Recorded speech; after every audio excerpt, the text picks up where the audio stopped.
Welcome to Dream Daddies, where we forget to hit record, but now we are. Luckily, right in time. You can see us build that dad. Yeah, we've already got as far as the head, hair, eyes, noses, mouths, and now we're going for brows. Yeah. There is a clear winner so far, and it's not any of these we're clicking on now. Let's just zoop through. Let's rip off that band-aid. Oh, look at that thing! Yeah, big old wizard brows. Yeah. No, sexy scar. This one or this one? I think that one goes better with like the whole face. Yeah, I agree. Yeah, sexy scar. Facial hair. This is a great time to point out that if you would like to donate $10, we will add to our facial hair. So hopefully by the end of the night, we have a full, luscious beard. Yeah. Of eyebrow pencil. I'll add some to my... Here, let me get the right I think one. it just looks like dirt right now. Yeah, you started too small. Oh, I'm colouring it in. Okay, we got a mustache. Oh yeah, you have a mustache. Mm-hmm. Let's start with your mustache. Well, let's see what we got. Okay, I'm just Gotta checking go your see. mustache. I mean, hopefully we could update this to match our own. I don't know if we can. Ooh, that's good too. That's good. Walrus, thin mustache. I like this one. It's got like a Debonair. Yeah. Now he's giving French vibes. It is en français. You want to be a French dad? French dad. French dad. Ooh, let's give him some glasses. He's a spy now. Yeah. It's covering up his sexy eyebrow scar. But you gotta earn that. It's like when you're on the date and you take those glasses off and you're like, Oh. whoa, Okay, sexy yeah. eyebrow scar. I would say either this one or this one. That one. Okay. The other one's too Harry Potter for me. Okay. Piercings. You're not gonna see that. Not gonna see that. Oh man, we've got all these things covered. Get some ears pierced, nose pierced, chin pierced, just an ears pierced. I like the big old side cuff, this guy. Okay. And clothing. Oh man. Oh, you could get egg Whoa. boobs. Oh, this is like an architect, an art designer dad. This is not the dad for us. No. What's that next superhero one? Whoa. Is he like a pro wrestler? I don't know. Maple Bay. Flowers.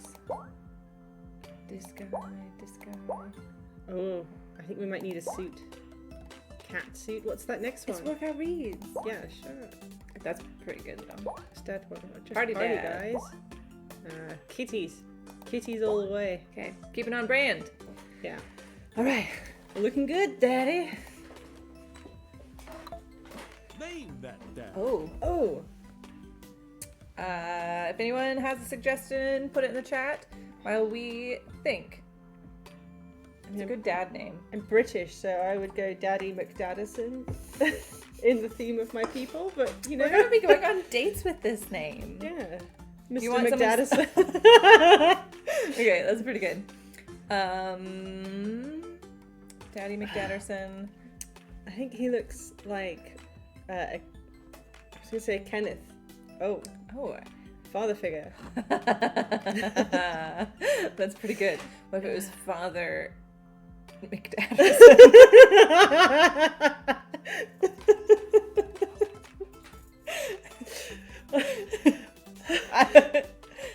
That's my current vote. Father McDadderson. Mr. Perfect. Perfect. That's our tagline. Father Perfect. Like Father Christmas. Oh goodness. Oh, Maybe Mr. Perfect is his nickname. okay, well, what's his actual name? Father McDadderson. Father McDaddison. I like the idea of hi, Mr. McDadderson. Father. Father Dearest. That's very good. That's only comes after the first date. Did I miss a D in McDaddison? No, this is good. This makes it clear that it's a pun on dad. Okay, sure. Be that Be dad! that dad. Don't use metal utensils on non-stick frying pans. I catch you doing this like all the time. I don't have a dad. I do. Oh, this is your line. Did you fall asleep packing? I got most of it done, I think. I thought you were French. Oh. Searching around the room, it looks like I did a pretty good job. Every box is sealed except for one. Wait, straggler. What's in it? Looking into the box, I see a bunch of old photos and little photo albums. Whoa, I haven't seen these in years. Oh. I pull out one of the dusty albums from the top of the pile and we begin looking through it. Yeah. That's the coolest baby I've ever seen. The only way your father and I, or the only way your mother and I? You gonna be... Father and I. Okay. Yeah. The only way your father and I could get you to stop crying was to put the sunglasses on you. That's right. But whenever we tried to take them off, you'd start crying again. You spent the first 2 years of your life with sunglasses on. Nice. Halloween! You were maybe 4? Look at me! You're a dragon. That is I'm the cutest. super I have the cute. best dad costume taste. You're welcome. Oh my god, that dragon costume! You couldn't decide between being a princess or a dragon, so you went with both. A princess dragon. Oh yeah, I see it now. Yeah, this is like the most queer representation of my soul I've ever seen. Princess dragon! Why do I remember crying in that dragon costume? You saw yourself in the mirror and realized you were afraid of dragons. Seeing yourself inside the dragon's mouth was a realization of your greatest fear.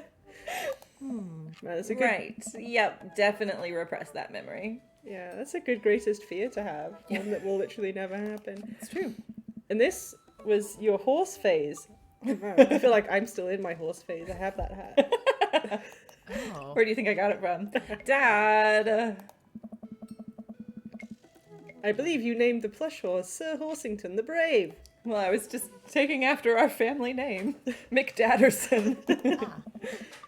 I don't think that was his. Amanda lunges for the photo. I quickly snatch it away and hold it above her head with my superior dad arms. That's right. Nice try, but this is important blackmail. Mail for later down the road. Go ahead and try me. I've seen pictures of you in your ska band. Ouch, kid. The Scammonist Manifesto had a chance back in the day. I look off into the distance and reminisce about that rad horn section. Hey, it's Emma P. Ugh. No, Dad, that's Emma R. I didn't meet Emma P until high school. Honey, I promise you wholeheartedly that I will never stop mixing those two up. Dad, Emma R has been my best friend since I was 7. Give it, like, a little bit of effort. Why don't you try being friends with somebody other than someone called Emma No. and stop confusing your... Oh, right, Emma P was the one who tried to steal people's pets, fired a flaming tennis ball into the police station, pooped her pants during a sleepover. Oh, the middle one. Okay. Lighter fluid, tennis ball, tennis racket, right? Dad, that was you. My goodness. I was a wild child. I was 6 when you did it. Okay, Amanda, I wasn't aiming for the police station. It just happened there was a police station in the vicinity of where I wanted to hit a flaming tennis ball. Dad. Yeah, I remember you explaining that to the police. They didn't believe me either. Anyway, I gotta show this to Emma R later. She'll get a kick out of it. The first photography award you ever won! For Ladybug. Yeah, and it got us a $20 gift card to McFridays. Yeah. And then you got food poisoning from the cheesy tostada blasts. I think you mean food poisoning, you know, with a Z. Dad. I like that the one thing that she actually says is, Dad. Still can't drive past McFridays without gagging. Still So proud of you, though. That's my line. I'm proud of you. No, you're not proud of me. Well, you might be. I don't know. Am I a good dad? We'll see how many dads you bring home. How many do you want? All of them! Amanda reaches deep down into the box and pulls out one last photo. What will it be? Neither of us say the word. We stare at the photo for a long moment. Oh, that's my other dad. Oh, yeah. I finally decided to break the silence. This was the day you were born, or this was the day we adopted you? I think adopted. Okay. It's kind of a funny story. The day we brought you home, we got in a car accident. It wasn't anything big, it was just a little fender bender in the parking lot. But of course, I was freaking out! And then that little old lady who crashed into us was freaking out! And I didn't know what to do! But your father, oh man! He holds my hand and looks me directly in the eyes, the calmest I've ever seen him, and he says, "It's okay. It's all gonna be okay." You don't know that? I screeched into his face! Sorry. He was right, you know. I stared at the picture for a little longer, maybe too long. I miss him. I can't even imagine what it must be like for Amanda. She pats me on the back. Come on, Pops. We gotta finish packing. The moving van won't wait forever. You're right! Ooh. Amanda and I pile into the car and take one last look at the old house. So many memories here. Hard to believe your father and I bought this place almost 20 years ago. Hey, remember when I shattered the front window playing catch? You always had very strong arms. You're gonna But make not your superior dad arms. not my superior dad arms, but you will make a great softball player one day. Hey, remember when I shattered the other front window pretending to be a robot who breaks windows? You were always a very imaginative child. Hey, remember when I broke the back window We get it, Amanda. You break stuff. And there will be plenty more stuff for me to break in the new place. Memories to make and stuff to break. Ooh, I like that. You ready? We sit in silence for a moment. I watched my daughter grow up in this house. It will forever hold a place in my heart, but it stings a little bit to leave it behind. I'm ready. The moving van begins to pull away, and I get the car into position to follow it. I watch our old house, disappear in the rear view mirror. So what? So sell me on our cool new pad. Clear my throat and do my best to do a cheesy announcer voice. Oh, you're good at this. Okay. Nestled in beautiful scenic downtown Maple Bay, our new house features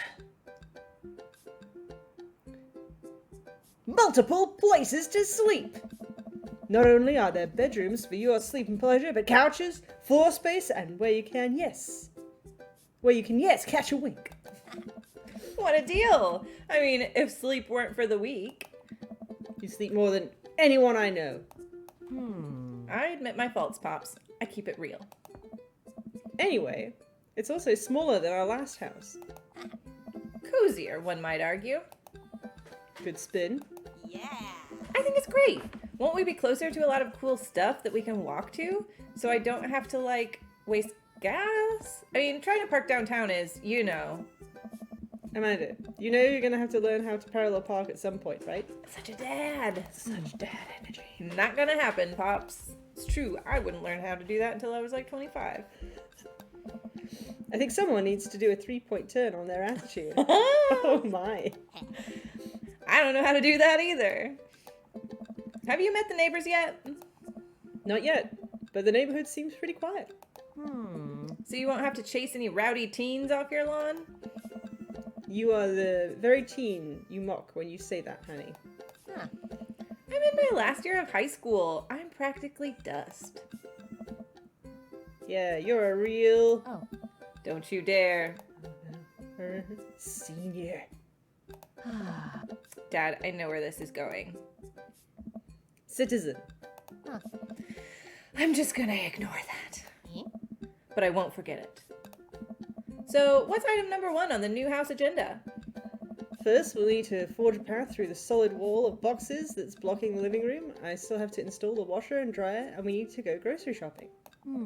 Pops, cool your jets. You have to promise me that we're gonna take a break and explore the neighborhood. Okay, you're right. We'll get some work done and then check the area out.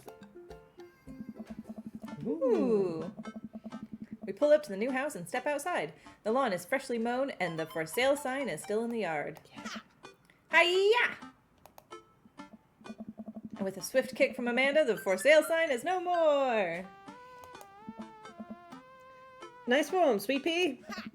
I got a problem with authority. I'm so proud. Man, all that karate chopping tuckered me out. I could really go for a sandwich. An ice cream sandwich. Sweetie, it's 10 a.m. Yeah?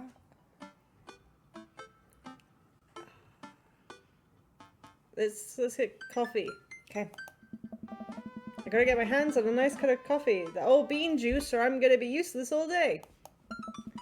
I think we passed a coffee shop on the way here. Maybe we could check that out. Let's do it. I think there might be dads there.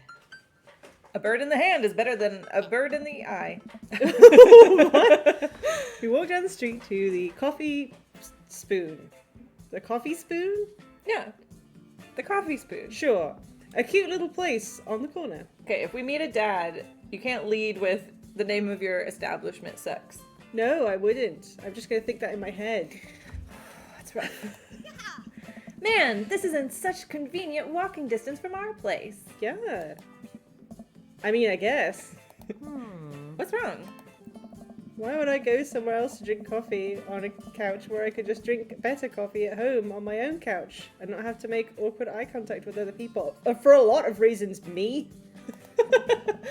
At least when I'm at home, some random guy isn't going to come up and sit on the recliner next to me, and I won't feel like a little weird about it because technically he's not sitting at my table, but he's very much within my personal zone. I feel that. Dad. And what's the etiquette when you have a dirty mug? Is there a bin? Do you have to go set it up on the counter because you don't know, like, where else to put it? We're an anxious dad. Whew, yeah, I feel it. Or do you leave it there and you feel your face flush hot with shame as you consider the possibility that there is in fact a bin somewhere just out of sight and you're now that jerk who left their mug? Dad, are you just afraid to meet new people? Yes, Amanda. We walk inside.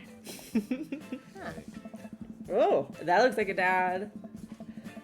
The inside of this coffee shop is incredibly warm and inviting. Vinyl records line the walls, and patrons lounge around on well-worn-in couches. Some cool tunes spin on a record player next to a little stage. I don't see like a tray anywhere to put your dirty cup. I'm immediately anxious. Welcome to the Coffee Spoon, guys. How's it going? What's with the name? Thank you, Amanda. Oh, it's kind of dumb. That's what I said. It gets mentioned in this poem I like, and I thought it was a good idea at the time. And I suppose now it's still a good idea because, like, the business is still running. Oh, it was a poem. But people ask me that question all the time, and I give them this same answer every time. And now I'm standing here rambling, and I'm sure we're all getting more and more uncomfortable the more I keep talking, but man, we're in it now and I can't stop. Hey,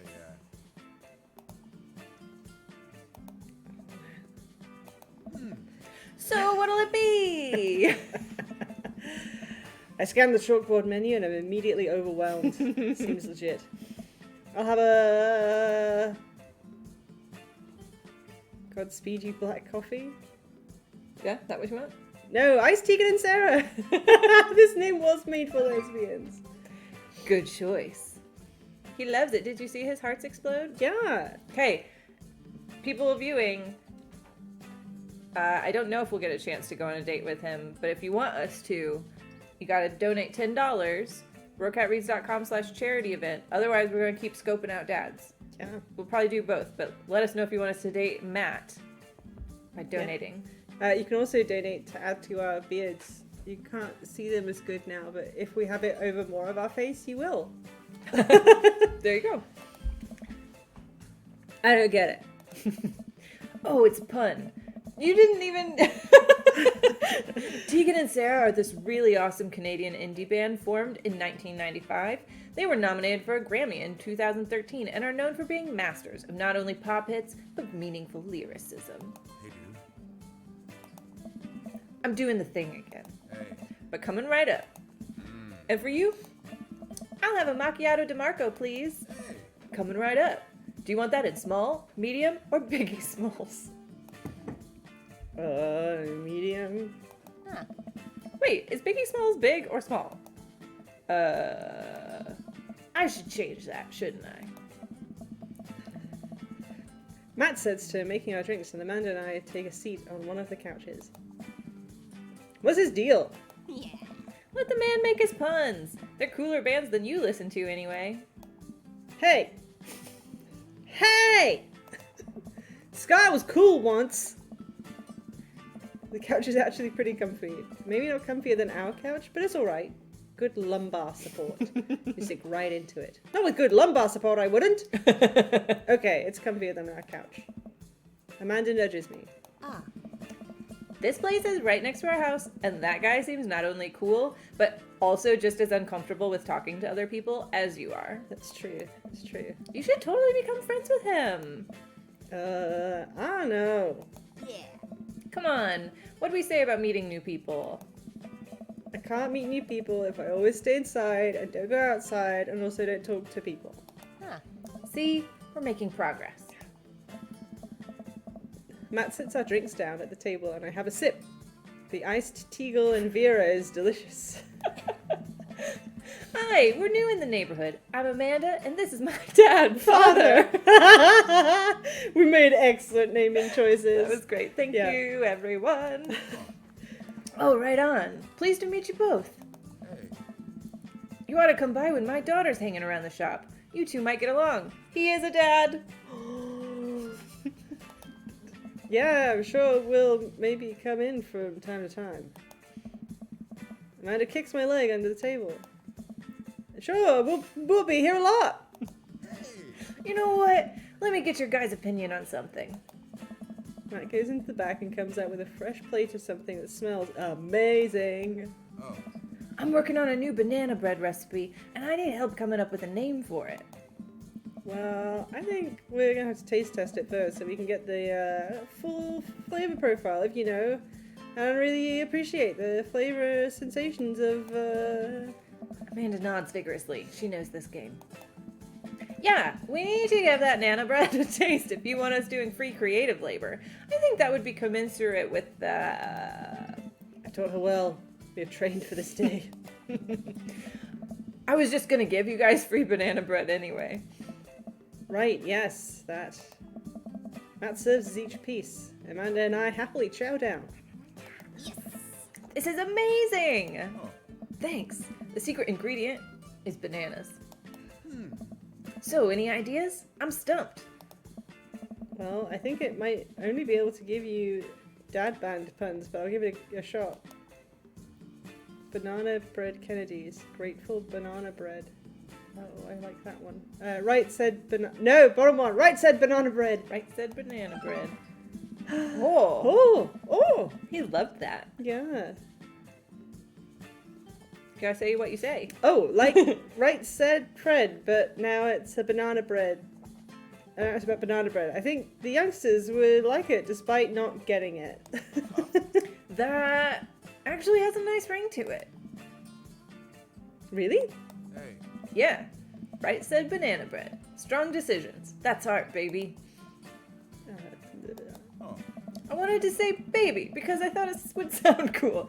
But once I said it, I realized that it just doesn't sound good coming out of my mouth, and I should just leave saying baby to the professionals. Hey. Hey. Enjoy your coffee. Thanks, baby. Oh. Oh man, this awkward conversation would definitely work on me. See, it sounds good when you say it. Across the way, a man catches my eye. He sits by himself, brooding over a cup of coffee. Our eyes meet. Just for a moment. Another dad. Another dad, probably. Blink, blink. I hastily look away, hope he didn't catch me staring. Who is that man? Finish up our drinks and head out. Hey. Thanks for stopping in. Yeah, sure, whatever, Matt. Take care! Okay, now that we're full of caffeine, where to? We should... There's not going to be any dads unpacking. Let's Probably get not. some fresh air. Okay. Time to soak up all that vitamin D, make our bones nice and strong. Yeah, our skeletons are gonna be so strong. They're gonna hop right out of our bodies and crush cars with their bony fingers. Amanda, I already have an irrational fear that my skeleton will one day escape this flesh sack and run amok. Please don't encourage it. Right, sorry. To the park. Nothing can beat reading in print. That's true. Amanda and I begin to stroll through the neighbourhood. I can't believe how beautiful it is outside. Kids are playing in the street, the flowers are in bloom, and the faint smell of a nearby barbecue drifts through the air. This place is nice. Huh? Too nice. What? I don't trust it. Good eye, honey. What? Don't encourage this. You can never be too careful. What are you raising, sir? See that baby in the stroll over there? Government operative. We're on to you, baby. Huh. We walk for a while and eventually end up in a small park. Toddlers chase each other through the playground, and dogs of all shapes and sizes romp through the grass. It's pretty crowded, but Amanda spots a nice empty bench. We start to make our way over to it when... Oh, is it Brooding Dads again?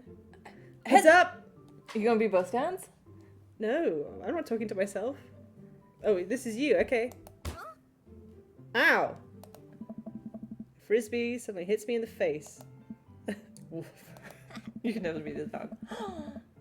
A corgi with a neat plaid handkerchief tied around its neck bounds up to me, wagging its tail.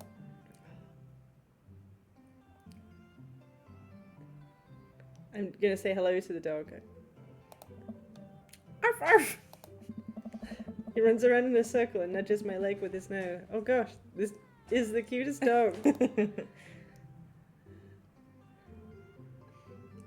Pet the dog. It doesn't have any wisdom to impart upon me. But where do I pet? I mean, I feel like going for the head part of the dog, of a strange dog that you don't know, is dangerous. And the first two ones are about head rubs or chin scritches. But I definitely don't want to pet the butt part of the dog. You have to do something. Pet this dog. We're going to go for the top of the head. The nice, safe top part of the dog head. Okay. He seems to love a good head rub. All smiles here. You definitely could have caught that. A guy in a Hawaiian shirt jogs over to us and takes the frisbee from me. Oh my.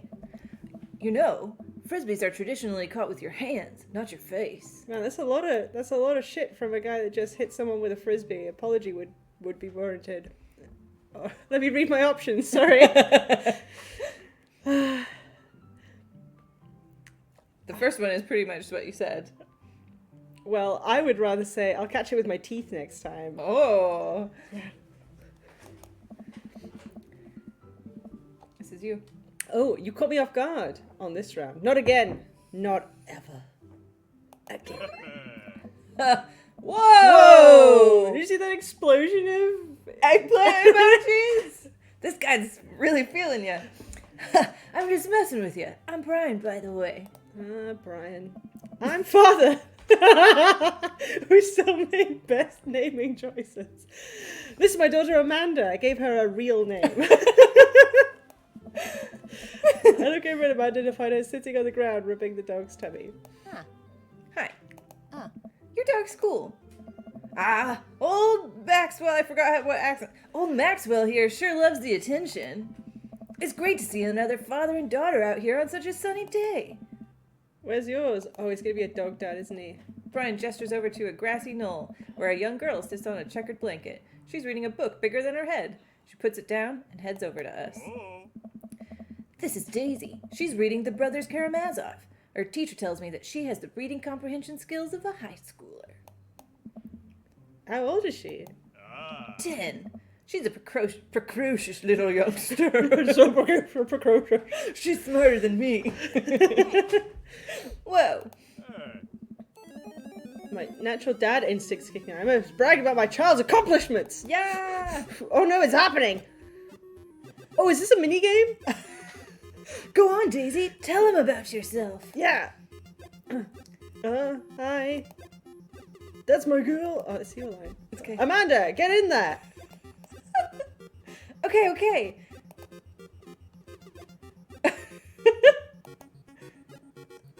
Oh.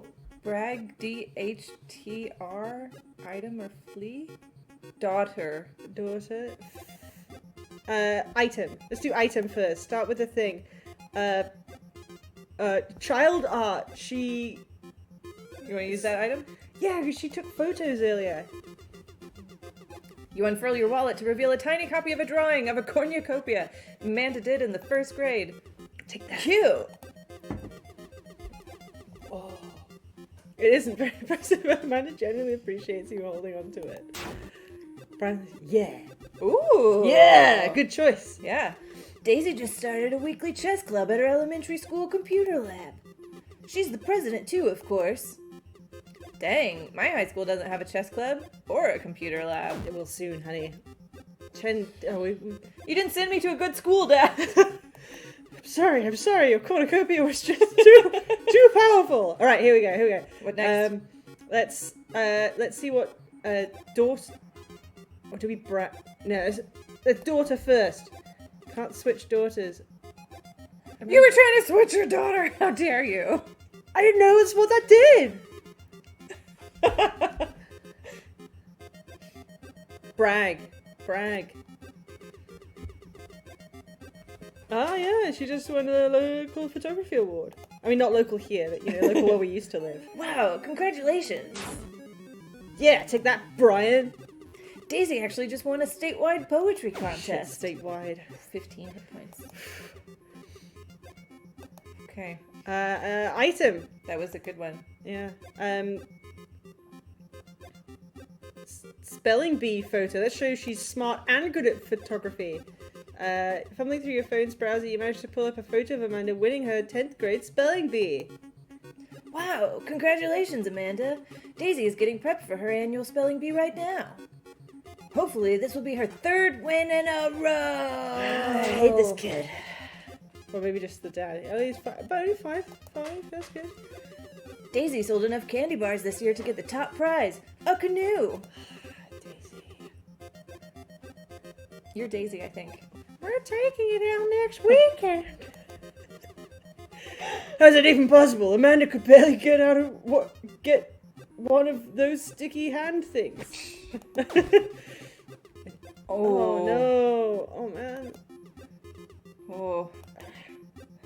Okay, we got to brag. Okay. Gotta brag so hard. Last week, unprompted, Amanda helped an old woman with her grocery bags.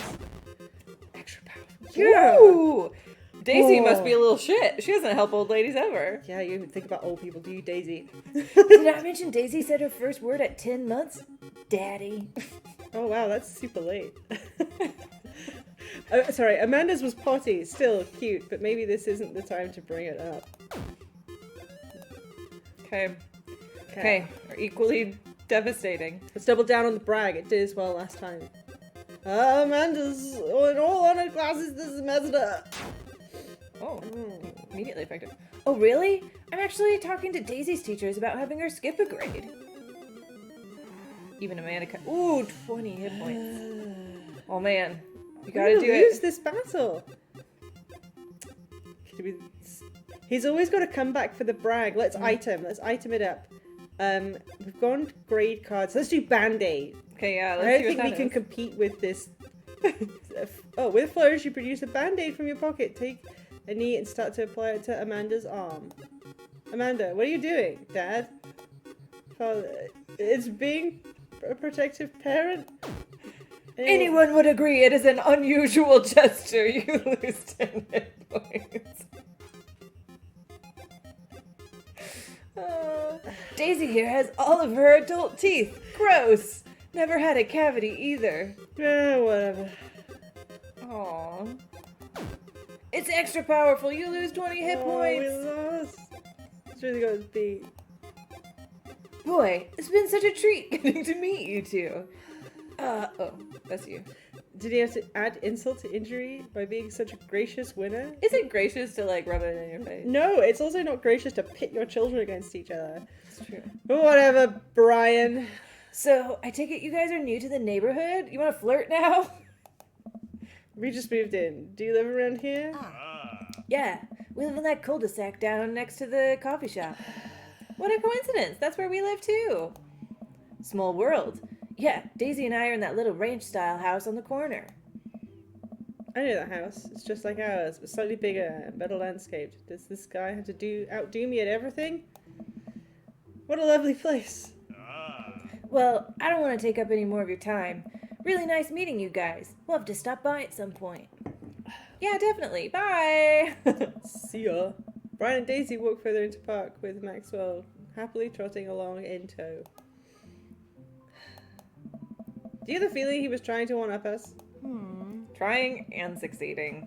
I can't believe that kid's only 10. What was I even doing at her age? I believe you had a bit of a thing for horses. Shame that didn't pan out. I could have majored in comparative horse studies. It's not too late for a minor in horse creative writing. Too close to the truth, Dad.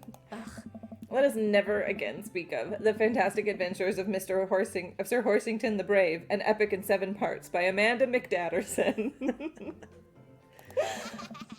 We laugh off the horse epic and walk around the park a bit more, enjoying the day. Let's go and pack. We should head home. I'm going to need 4 hours minimum to figure out how to build my new bed. And I'd like not to have to sleep on the floor tonight. That's fair. I've heard this. Drink a full glass of water in the morning to help wake up. Huh. I don't do it, though. Man, we unpacked pretty good. I get to work unpacking the various boxes around the living room. A couple of hours pass and we get some good work done. The washer-dryer unit is both washing and drying, so we can actually walk through the living room without tripping over boxes. I thought that was our door, but we don't even have a doorbell. I know. Visitor already? I walk to the door and open it. Hello. Handsome, clean-cut man stands at the door, brandishing a plate of cookies. Is it my realtor? Hell! Oh! Hey. What's in that? I'm trying to think of a new voice. It was smooth and sophisticated. Oh, where are my manners? My name is Joseph. I'm your next-door neighbor. Oh, yes, hi, I'm Father. That's what my name is. Yeah, I wouldn't have been able to tell, because Father is usually, like, a title. I saw the moving van and thought I'd bring over some cookies. My daughter, Christy, just wanted me to let you know. She baked them herself. Oh. Joseph leans in and whispers. Oh, hi. But between you and me, she just sprinkled in chocolate chips.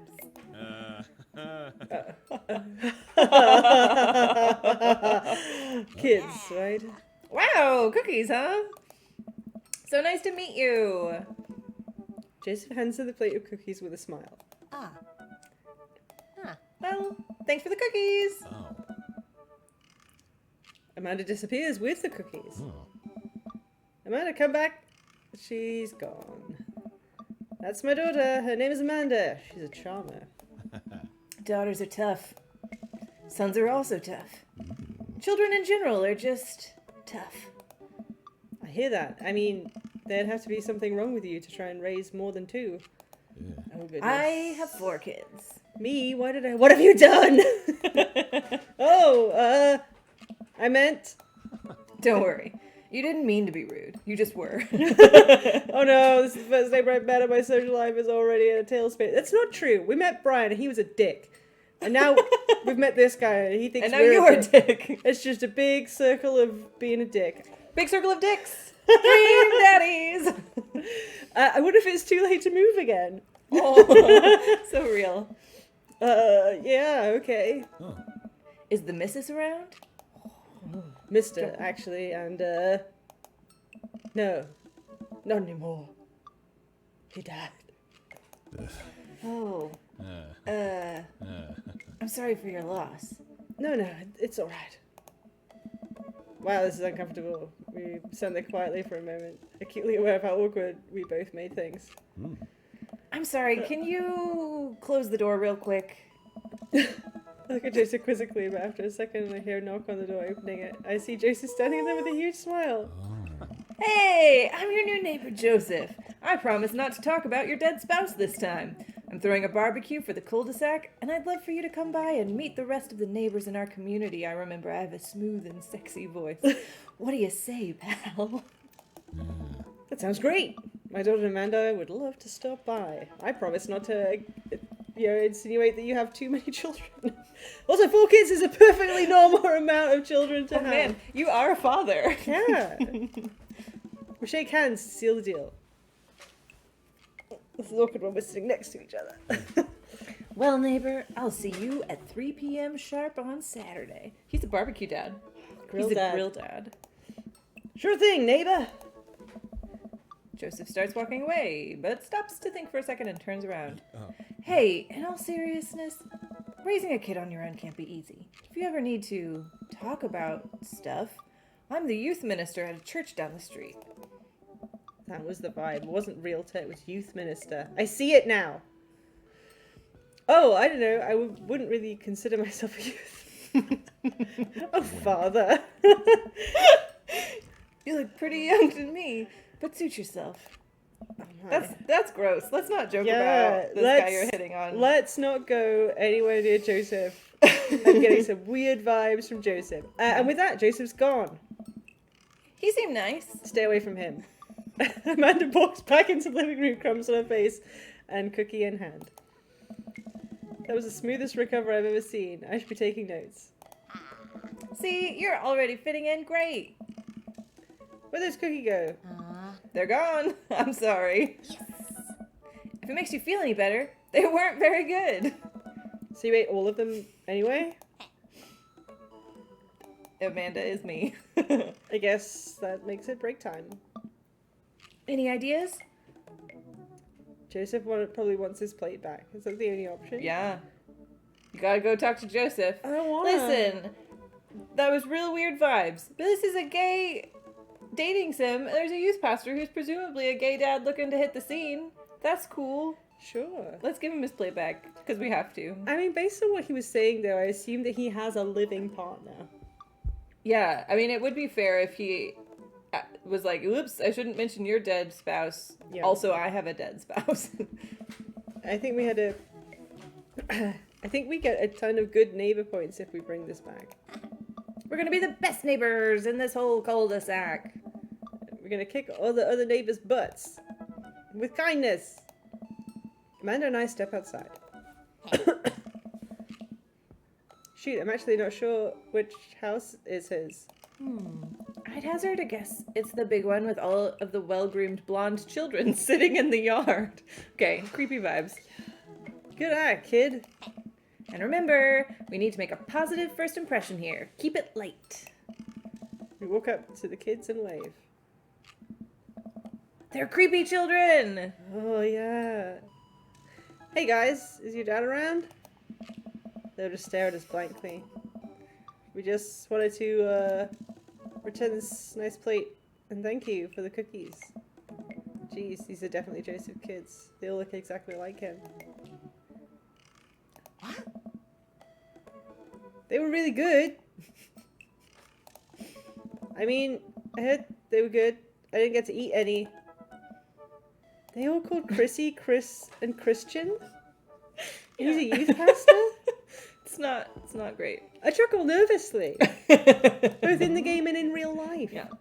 Well, okay. We're just gonna set this plate down on the ground real gentle and then back away slowly. Right, Dad? Yes, that's what we're gonna do. Kids just pour into us as we scurry away. I can feel their gaze on my back even as we approach our house. I can feel their gaze on me even after I close the door. I need to get my mind off of those carbon copy kids. Yeah, no shit. I need to rest my eyes. You've been awake for what? 3 hours? Yep, I didn't eat any cookies, Amanda. And that's 3 hours too many. Oh. As we're walking home, I hear heavy footsteps come up behind us. Father! Bro! Is it Brian again? I'm greeted by a familiar face jogging up to us. Oh, look at this guy! He's super hot. Yeah. His little cute baby. It's action-packed baby. Craig? Bro! Oh man, I gotta use my surfer voice again. Bro! Holy wow, I hadn't seen Craig in forever. Holy wow. That's what I want everyone to think when they see me. It's been too long, dude. Yeah, wow, you look great. He's got a sexy eyebrow scar too. He does. We got them together. Yeah, I cleaned up my act. Cleaned up his act? Are you kidding me? He's ripped. Oh. Amanda, this is my friend Craig. We went to college together. We were roommates for a while too. Roommates? Uh-huh. Get up to anything? I assume so. Amanda, dude, you probably don't remember me, but you're so big now. Hello, and hello, cute baby. Oh, thank you. The last time I saw you, I think you were about her size. This is River. Say hi, River. He picks up her tiny wrist and waves it around. River gurgles happily. Are you babysitting? Is this gonna be another dad? Nah, dude. Oh, it's your line. Father! I just wanted to know what the answer was. It wasn't quick enough. Yeah. Nah, dude, River's my kid. Man, it has been a long time. Feels like 1 minute we're rolling up to exams with bad hangovers, and the next we're both fathers. Where you been, man? I was working out in California and just relocated the business back to Maple Bay. No kidding. Amanda and I just moved to this side of town. How's Smashley doing? Oh, man. I mean, Ashley. Ashley is her name.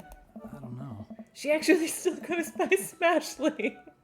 And we got divorced last year. Oh, sad time. Oh, dude, I'm so sorry. Nice. It's old news. We take turns taking care of River and the twins. It's all copacetic. Twins? You have 3 kids? Ain't life something, bro, right? Kegstan Craig is a father of 3. Kegstan Craig? Oh. Oh, yeah, it was my old college nickname. He got it because he did a lot of keg stands. Nice. It's that thing where you do a handstand on a keg and then drink from the keg. Huh. Right. He was very good at it. Oh, bro, I hate to be that guy, but I'm in the middle of my daily jog, and I just gotta keep up my heart rate. Brought River along for, resistance training. You jog daily? I jog yearly. On January 1st, when I promised myself I'm going to jog daily for the rest of the year, but give up after 30 minutes and just walk home. Well, it's never too late to get back into it, dude. You should join me sometime. No. No, I don't know. Come on, it'd be fun. We could grab breakfast afterwards, catch up. We could do a bro brunch like the good old days. How about I just meet you for that afterwards? All right, sure, sounds great. Great, let's get that going soon. I better get moving. Good to see you guys. Craig gives a little wave and puts his earbuds back in and jogs off. I can't believe Craig is ripped and has kids. I'm reeling. Why's that? The Craig I knew is not fit to be responsible for any living thing, including and especially himself. One time, I watched him drink an entire jar of marinara sauce for dinner. That's pretty bad. Yeah. He opened up a new jar of marinara sauce and drank it like it was the normal thing people do. It was unholy. And then I asked him what the hell he was doing, and he said, and I quote, "It's basically a smoothie, bro." Yeah. I mean, technically, he's not wrong. He jogs. He was jogging. Huh. He's like a totally different person. Anyway, we better get home. I have plenty to reflect on how old I feel later. Amanda and I flop down on the couch, and Amanda has to shove some empty boxes out of the way before she can sit. Oh. Too bad we're gonna be putting my stuff right back into these boxes in a few months. No, don't say that. Aw, Dad, it's gonna be okay. I'll be fine. I know. It's just, you're my little girl. It's gonna be weird not having you around. I'll come visit, and I'll text you every day. And I'll take lots of pictures. I mean, obviously, I'm a photography major. You promise? Huh. Of course. Are you gonna be okay by your lonesome? I'll be fine. I'll get a dog or something. A dog? Yes. Forget art school. I'll stay for the dog. Is that what it's gonna take? Medium-sized dog, handkerchief around the neck, I get to name it. That's what it'll cost me to give up on my dreams. I'm a woman of simple wants and needs. Well, a dog is a lot cheaper than college. Amanda laughs. Oh. Suddenly a pile of envelopes slides through the mail slot. Stop texting, Father. Speaking of college... Amanda darts over to the envelopes and shuffles through them. She pulls one out and throws the rest back on the floor. Alright. This is from McGowan College of Art and Design. Open it! But I'm scared. It's just an envelope. Yeah, it's just like my entire future. Not a big deal. She takes a deep breath and rips the letter open with her teeth. We have a letter opener, but okay. I hold my breath while Amanda's eyes dart back and forth, scanning the letter. What does it say? The admissions committee has reviewed your application, blah, blah, blah. We Oh. Her face drops. Oh no. regret to inform you that we are unable to offer you admission to McGowan College of Art and Design. Amanda throws the letter onto the coffee table. Oh, sweetie. Oh. It's okay. I kind of saw it coming. I knew I shouldn't have put that experimental stuff in my portfolio. Their admissions officer told me they just want to see portraits or whatever. You're too good for them. I pull Amanda into a big hug. You're an amazing photographer. I know how much work you put into your portfolio. Some other school is going to want to snatch you up for sure. Yeah, I know. It's fine. Are you actually fine, or are you just saying that? I'm fine, really. Her face says the exact opposite. Her face says the exact opposite, but I probably shouldn't push her on this. Oh, and before I forget, Emma R and Emma P are sleeping over tonight. So You need me out of the way because I'm painfully uncool? I would choose more delicate phrasing, but yeah. Well, I'll have you know that I am conveniently already have plans for tonight, so you'll have the new place to yourself. Yeah? What are your plans? Quick, think of plans. I'm secretly mayor of this town. I gotta attend the union meeting. I'm gonna go clubbing. And she's gonna see through the first two, so let's say the last one. Okay. I'm gonna put on a nice outfit and go tear it up on the dance floor. All the hottest dance moves. The lawnmower, the sprinkler, the running man. You know, all the ones the kids are doing these days are doing. Alright, but I'm not gonna come pick you up if you pull anything this time. Not again. I'm just kidding. I'm actually going to go watch the game. I would totally go and watch the game. Nice. Which game? You know, the game. The one that's on tonight, Amanda. The game on TV. It's somewhere other than here. Okay, cool. While you do that, I'm gonna go do drugs and commit some light arson with the Emmas. I'm concerned you're hanging out with the wrong crowd. I would have expected you guys to be up to white collar crime at this point, but maybe money laundering at the least. He. I'm a street rat, Pops. Stop trying to lure your cat. I'm trying to. Come on, Rocket. Come on. Come on. Oh, he's teasing us. Yeah. Come here. I'll hold you. Come here. Yes, Dad. I'm kidding about the drugs and crime. Just making sure. Yeah. I give her a pat on the head. Have fun with your sports. Yeah, sports. Sports go sports. Making fun of sports is played out. Us. All right then. I do some light cleaning around the house and decide to clear out before Amanda's friends arrive. Rocket! Say hi. Hi. Yeah. Up you go. There we go. I'm sorry. He speaks. Yeah. Yeah. Registers wants his to- discomfort. Before I leave, Amanda stops me. I'm gonna stop you. Because Oh, you heard the kitty squeak, right? Hey, you don't get to forget that you had a meeting with my English teacher tomorrow. Ooh. Oh, right. Mr. Vega. Yep, totally remembered I'll be there. Before we go out, I think that your beard might need a little touch up. Okay. Okay. Here we go. What are we doing, chat? Do we goatee this or are we doing mutton chops? Yeah, we need to know. Yeah, let's just get some more of this mustache in there first. Mm-hmm.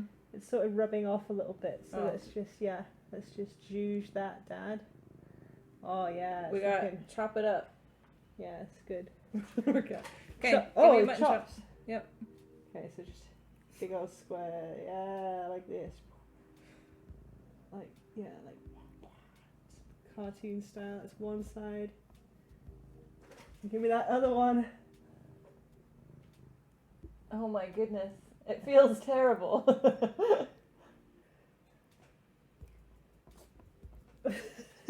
Yeah, got them chops. They are not even. They go very bad. Cool. But yeah, you're ready to hit the club now, Dad. Yeah, definitely. Or the game. whichever Bring you back like. the ginger daddy. Oh, okay, we'll work on it. Wait, the ginger daddy who had a daughter battle with us? He was he was very competitive about Oh. his child. Don't shame me, says the chat. Note yeah. taken. Donate $10 and we will. Wow, I guess I really didn't think this plan through. I'm not entirely sure where the closest bar is. And Amanda still hasn't shown me how to use the GPS on my cell phone, so I'm just going to pick a direction and walk in it. Oh, father. Let's go this way. Cool, okay, we're marching. We're marching in the direction of the game. Any game, really. In the distance. Could it be? Oh, Jim Jim and and Kim's. A big Oh. burned out neon sign that hangs above a tiny dive bar. Jim and Kim's, huh? Alright, it'll do. Yeah. The bar is small and dimly lit. The crack of pool balls sounds in the back as patrons laugh and joke. A string of multicolored Christmas lights hover above the bartender. I can't tell if it's Jim or Kim. I pull up a seat at the bar. What'll it be? One beer, please! Sure thing, boss. The bartender slides me an ice cold beer. I take a sip and enjoy the refreshing taste.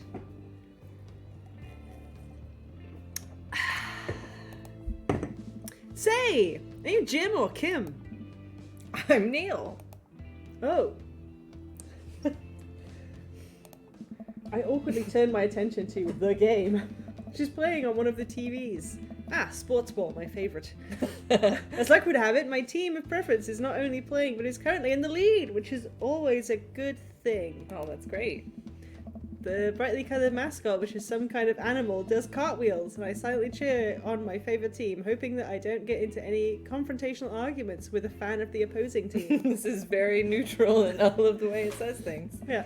Several people in this bar are wearing distinctive colours of the team I dislike. Oh. Although I believe that from their demeanour, like me, the passion for the game is all in good fun. Hey. A middle-aged woman holding a nearly empty wine glass sidles up to the bar and sits uncomfortably close to me. Hey, sailor. Hey, sailor. I don't know how to do a woman's voice. This looks like a sailor to you? What is it, my cat shirt? Or my... Sexy sailor. Oh, hello! Good to see fresh meat in here. I'm Mary. Come here often? Oh no, I actually just moved here today. I'm father, by the way. Are you watching the game? Yeah! My preferred team is in the lead! If they keep this up, they'll win the game with ease! Oh, I love that team. And I also love that game. I love someone who knows their way around balls. Oh god. I'm getting the impression she's a little drunk. Buy a gal a drink? I think you've had enough. Don't buy Mary a drink. You've had enough, sir. Ma'am. Maybe some other time?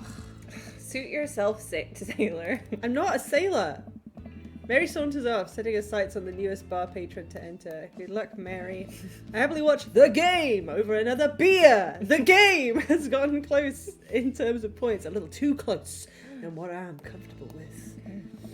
As a particularly skilled player scores a number of points for the other team, putting them in the lead, I heard an affirmative grunt from another man.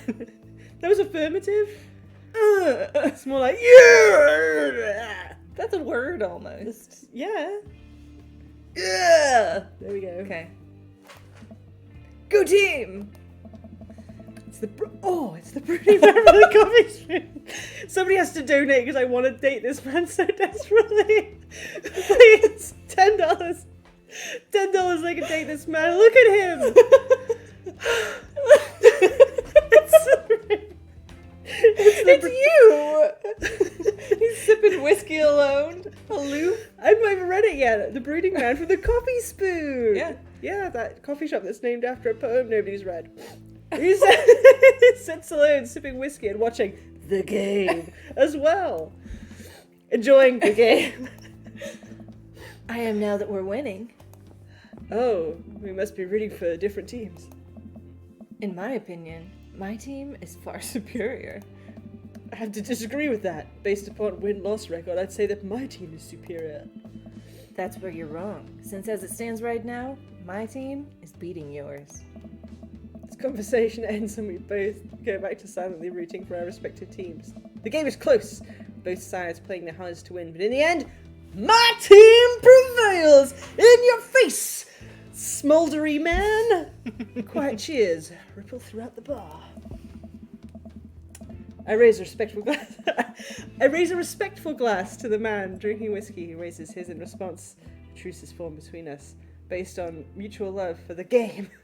He motions to the bartender, who pours 2 glasses of whiskey, and the man slides one over to me. The name's Robert. Can we say it, Robert? The name's Robert. Thanks, I'm father. Really, I would have called you Daddy.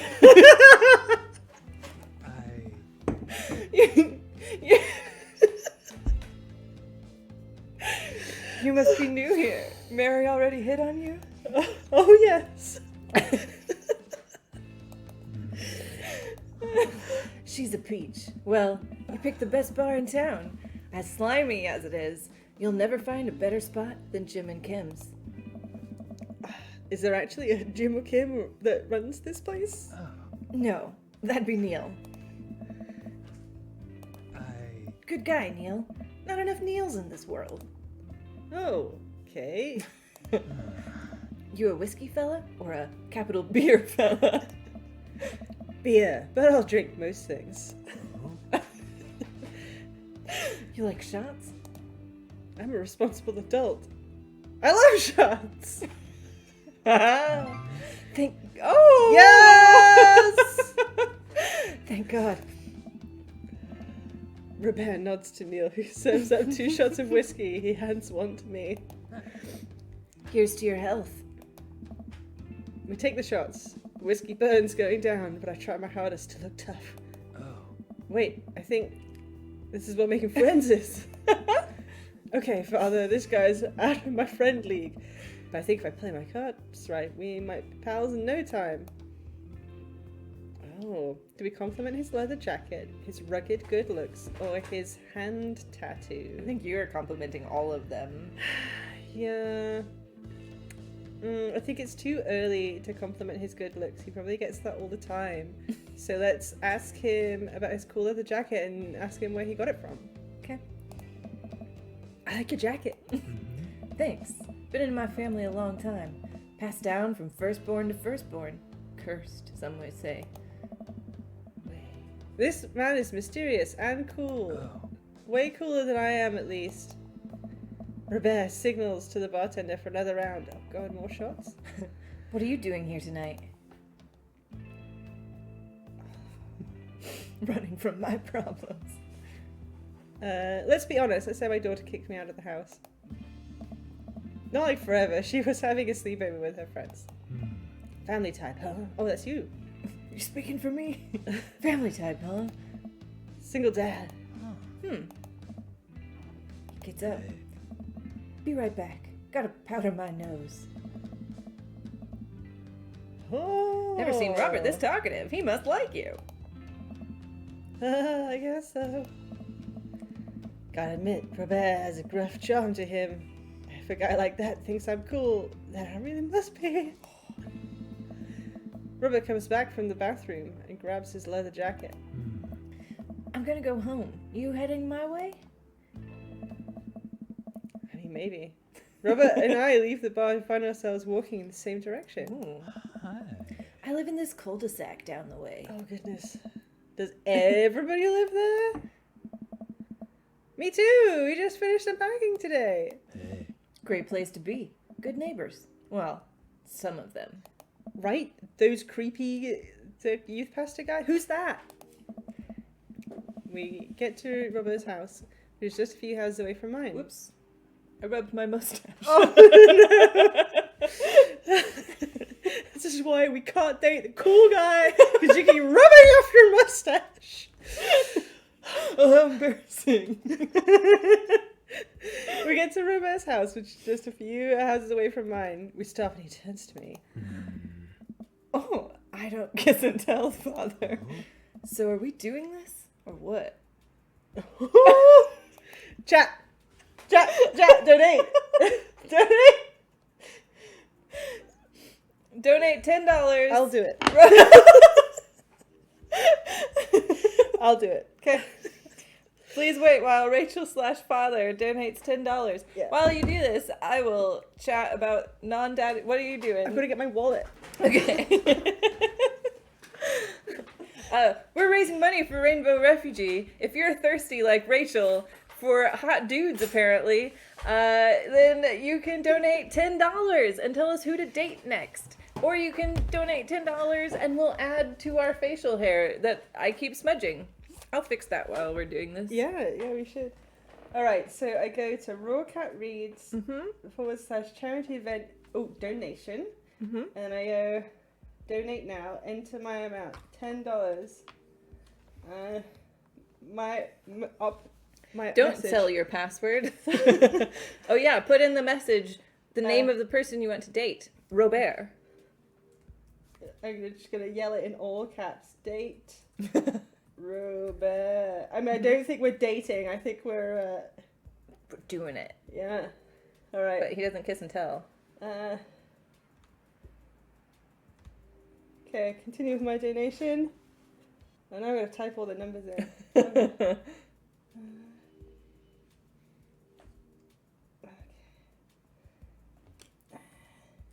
Keep talking. Tell them about I got distracted and forgot we're doing things.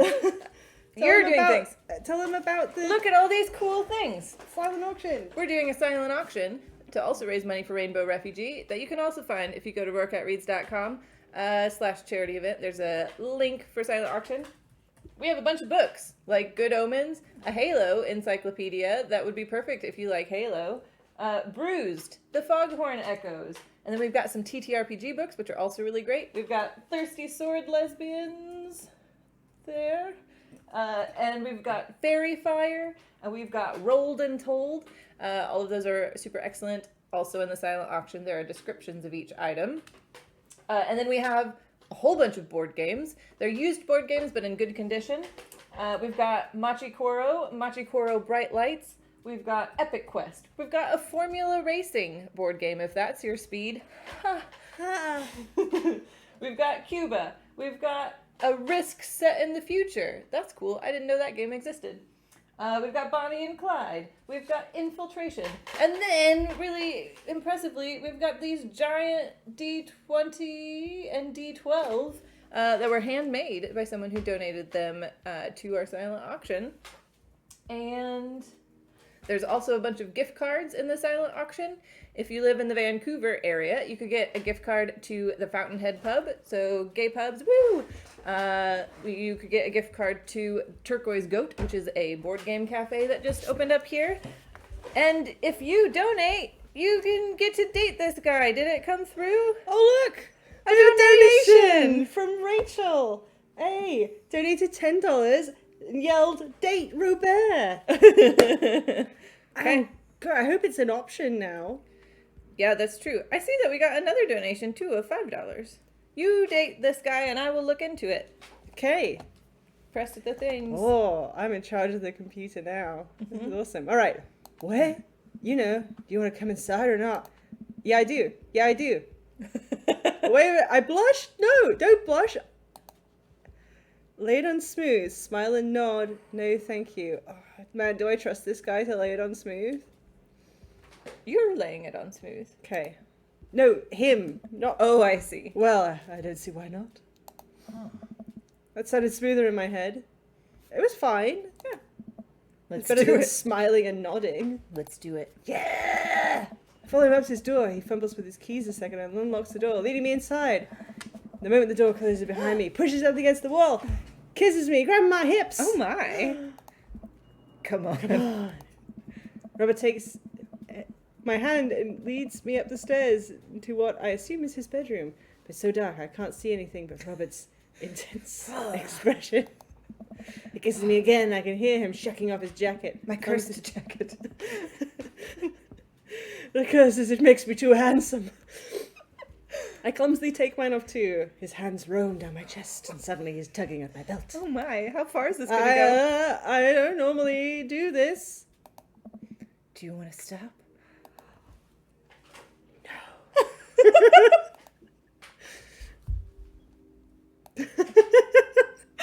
Good. Robert continues to Unbuckle my belt and guides me to the bed. How much is this going to give us? No, no! I'm ready to fade to black anytime. Let's have some fun. There you go. There we Fade to go. black. Ooh, don't wake up here. You have a daughter to go home to, sir. Sunlight streams in between the slats of the bed. My head is pounding. I really overdid it last night. Wait, this isn't my old house. Oh, my new house! Oh, right. I look around for a bit and find myself alone. Yikes. Oh, no. Father. Hello? It's a classer from the bathroom. The door open. Robert is fully dressed and grabs his keys. Robert. Robert. Yeah, That was fun. it was. You should go. What a dick. That's certainly not what I was expecting. Well, talk to you later. He cracks a smile. Sure. Your clothes are over there. I hastily get dressed and show myself out. The sun is unbearably bright. I need to lie down. I start to make my way back home when I suddenly remember... Amanda! Oh no. Oh my... Oh, we just got an achievement. Bad dad. I rush back home and open the door. Something smells delicious. Amanda? Oh. Amanda runs out of the kitchen and looks slightly disappointed. Oh man, I was hoping you'd gotten kidnapped and I was gonna have to come rescue you. No, I made a friend at the bar last night and ended up sleeping over at his place. Oh. Where are the Emmas? They left a little while ago. Oh, you guys have fun? Yeah, watched some movies, ate snacks, stole a car, you know, usual sleepover stuff. You teens and your Larceny. larceny. Yeah. So, this breakfast that's cooking, what's that all about? Huh? Well, there's hash browns and eggs and bacon. Can I? Yes, you can have some breakfast. Bless you, sweet child. My head throbs. Oh, I gotta do something about this hangover. Amanda, your loving father might have overdone it last night. Oh, somebody's hungover. Father of the year. You wouldn't happen to have any aspirin or... You're hitting up your daughter for hangover cures? Just go to the bathroom, me. I've got just the thing. Hang on. Amanda runs to the fridge and pulls out a jar of pickles. Oh. Amanda, what? Drink this. No. Pickle juice? Hey. Yep, it's what I used. I would assume someone would use. I would also assume that it works pretty well. Although I've never tried it before and won't try it, obviously. Who raised you? You did. Right. Do they say not as I do? Yeah. You got it. This better work. I down a sip of the tart juice. No, more than that. Way more than that. No. I mean, I assume. Watch it, you. I drink more pickle juice and help myself to the delicious breakfast that Amanda has graciously allowed me to partake in. After inhaling some hash browns and dunking several pieces of bacon into running egg yolk, I'm starting to feel a little better. Amanda grabs her backpack and keys. Oh, you gotta meet with my English teacher. Oh, and I'm hungover. Well- I got a shower. I got filth all over me. He said it was important. Love ya. I'll be there. Knock 'em dead, kiddo. Always do. We do our secret handshake and she's off. I get a little work done at home for... oh, sorry. That was my secret handshake. It's like, why are you batting at me? Before I glance at my watch and see that it's almost time for the meeting, I hop in the shower, change clothes, and head on my way. Still a little hungover. Yeah. You really partied last night, father. Yeah, the game was really intense. I enjoy drinking beer. I arrive at Amanda's school and check in at the front desk. They give me a bright orange visitor sticker and send me on my way. I'm barely awake and feeling pretty haggard, but hopefully nobody will notice. I check my watch and I'm relieved to see that I'm only 2 minutes late. Wait, was it room 103 or 108? I spot a youth standing at his locker and approach him for help. Excuse me, do you know where Mr. Vega's classroom is? The youth turns around and looks me up and down with his heavily lined eyes. Son. Come on, kid, I'm late for a meeting. Mr. Who? Mr. Vega. I don't know. Have you tried the exit? Okay, wise guy, are you gonna help me or not? Sigh. Fine. Up those stairs and to the left. Can't miss him. Head up the stairs and walk around, unable to find Mr. Vega's classroom anywhere. After a couple of minutes of searching, I head back downstairs. That punk youth sent me on a wild goose chase. Do you think that that wild youth is Robert's son? Yeah. Vote in the Maybe. chat. Yeah. Maybe. They're both kind of terrible.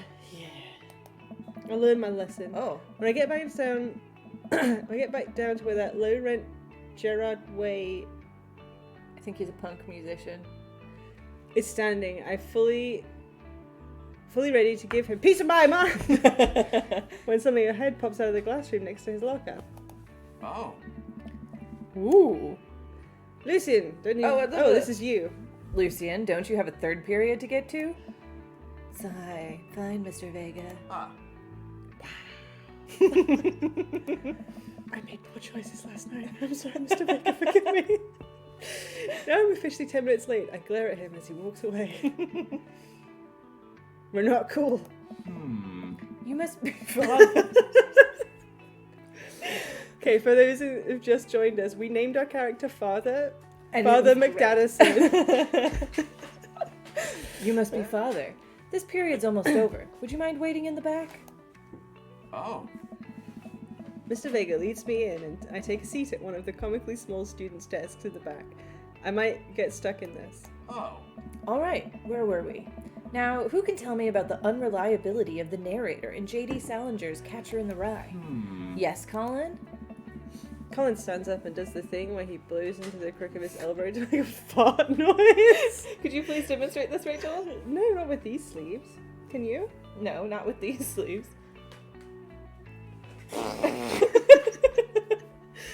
Oh no, my beard!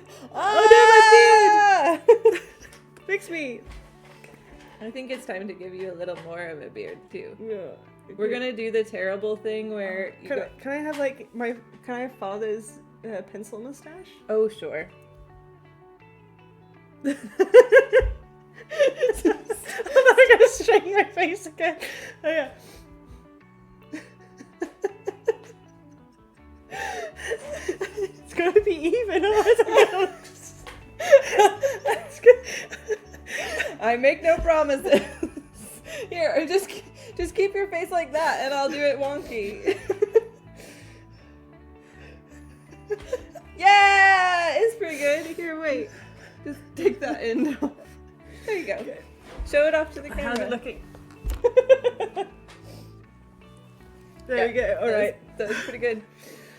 The whole class erupts in laughter at that hilarious fart noise. Oh, really? All right, everybody. Ooh, use this to date the next 2 dads you want to date. Woo! Thank you, Alex. I want to Just in date time. Hugo. Yes, just in time. We've just met Mr. Vega. Yeah. All right, everybody. Very funny, Colin. Please sit down. Now, Holden Caulfield is an unreliable narrator in the sense that...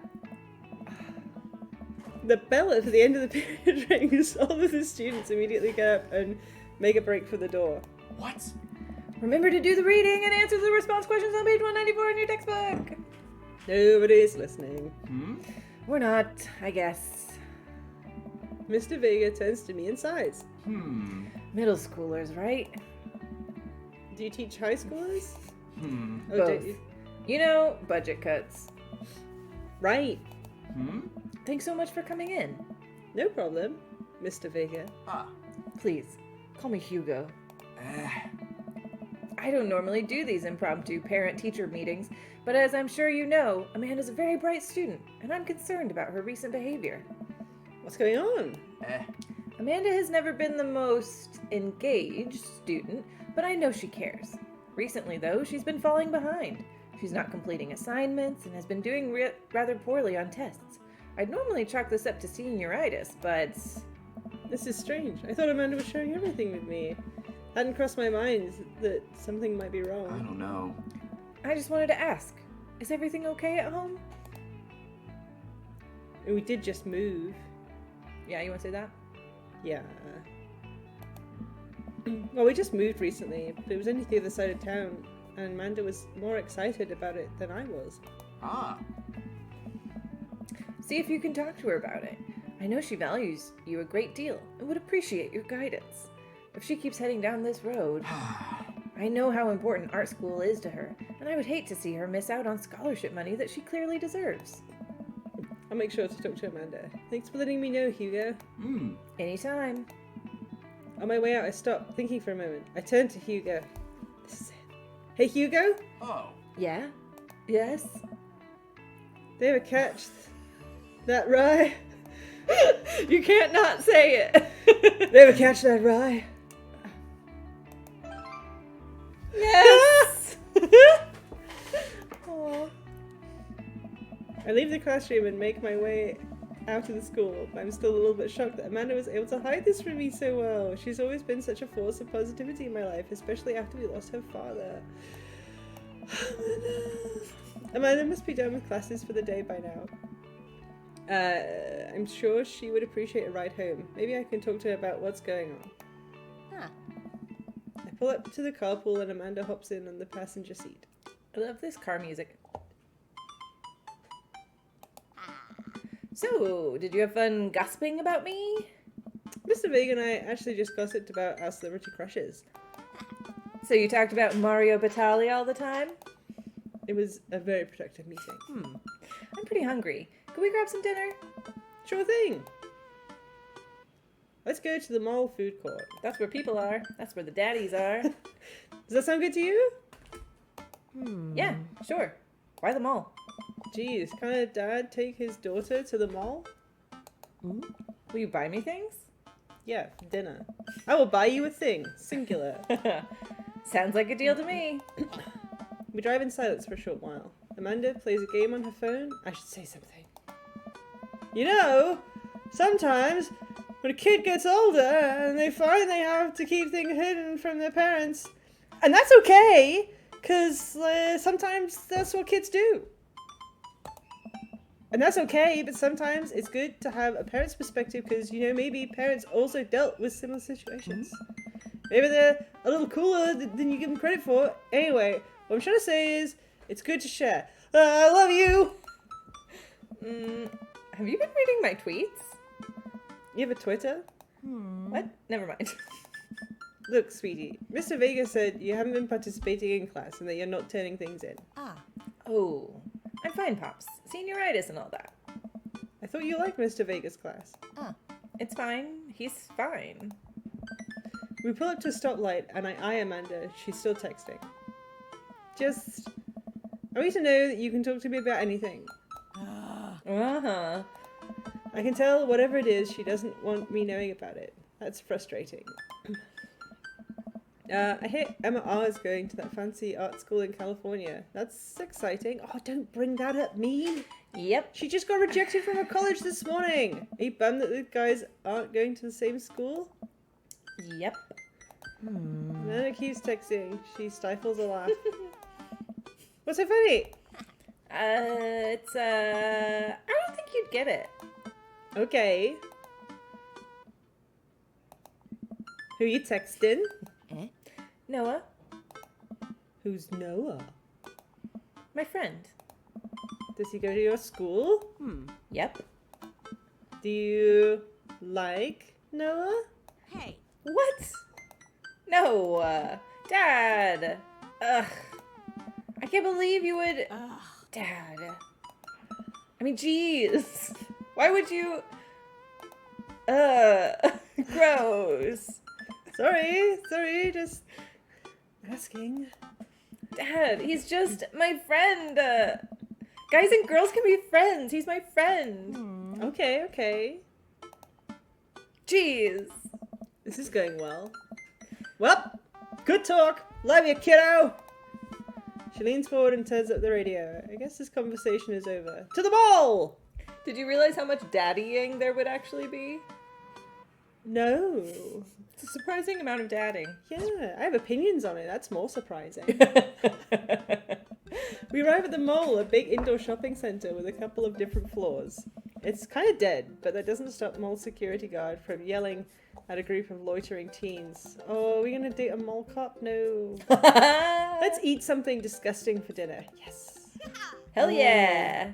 What was that thing that KFC used to do? The double down? Yeah. Where the bread was the chicken? That. Language, Missy! Heck yeah. Better. We approach the food court and evaluate options. There's a greasy restaurant after greasy restaurant. My heart burns. Just looking at the menus. Nobody looks happy to be here. Well, they should be. That sounds delicious. What are you in the mood for? Bread dipped in sugar, bread with cheese on it, or do you just want me to inject some fat directly into your bloodstream? That. Extend my heart to her. Here. Inject it into my blood. Oh, I accept my hand to her. Would you do me the honor of sharing some nachos? She takes my hand with a grin. It would make me the happiest, cheesiest girl alive. We order a giant pile of chips and an unnaturally orange cheese from a very enthusiastic and possibly stoned teenager. We take a seat at a rickety table and dig in. Man, that is very Molly. Whoa. These are bad. These are very bad. But also strangely delicious. We have to eat through the pain. We enjoy the fluorescent cheesy goodness together until we're all out of nachos. So, Oh. something's been bothering me for a while. Can you explain meme? Oh no, can you explain memes to me? Sigh. Which meme? I think Amanda knows it's meme. She's messing with you. All memes. Amanda sighs deeply and places her head in her hands. Dad, it's complicated. See, memes are shared by a bunch of people that get less funny the more people do it. So the problem is that by the time a meme gets to you, Dad, all us yous have already done the joke to death. Ugh.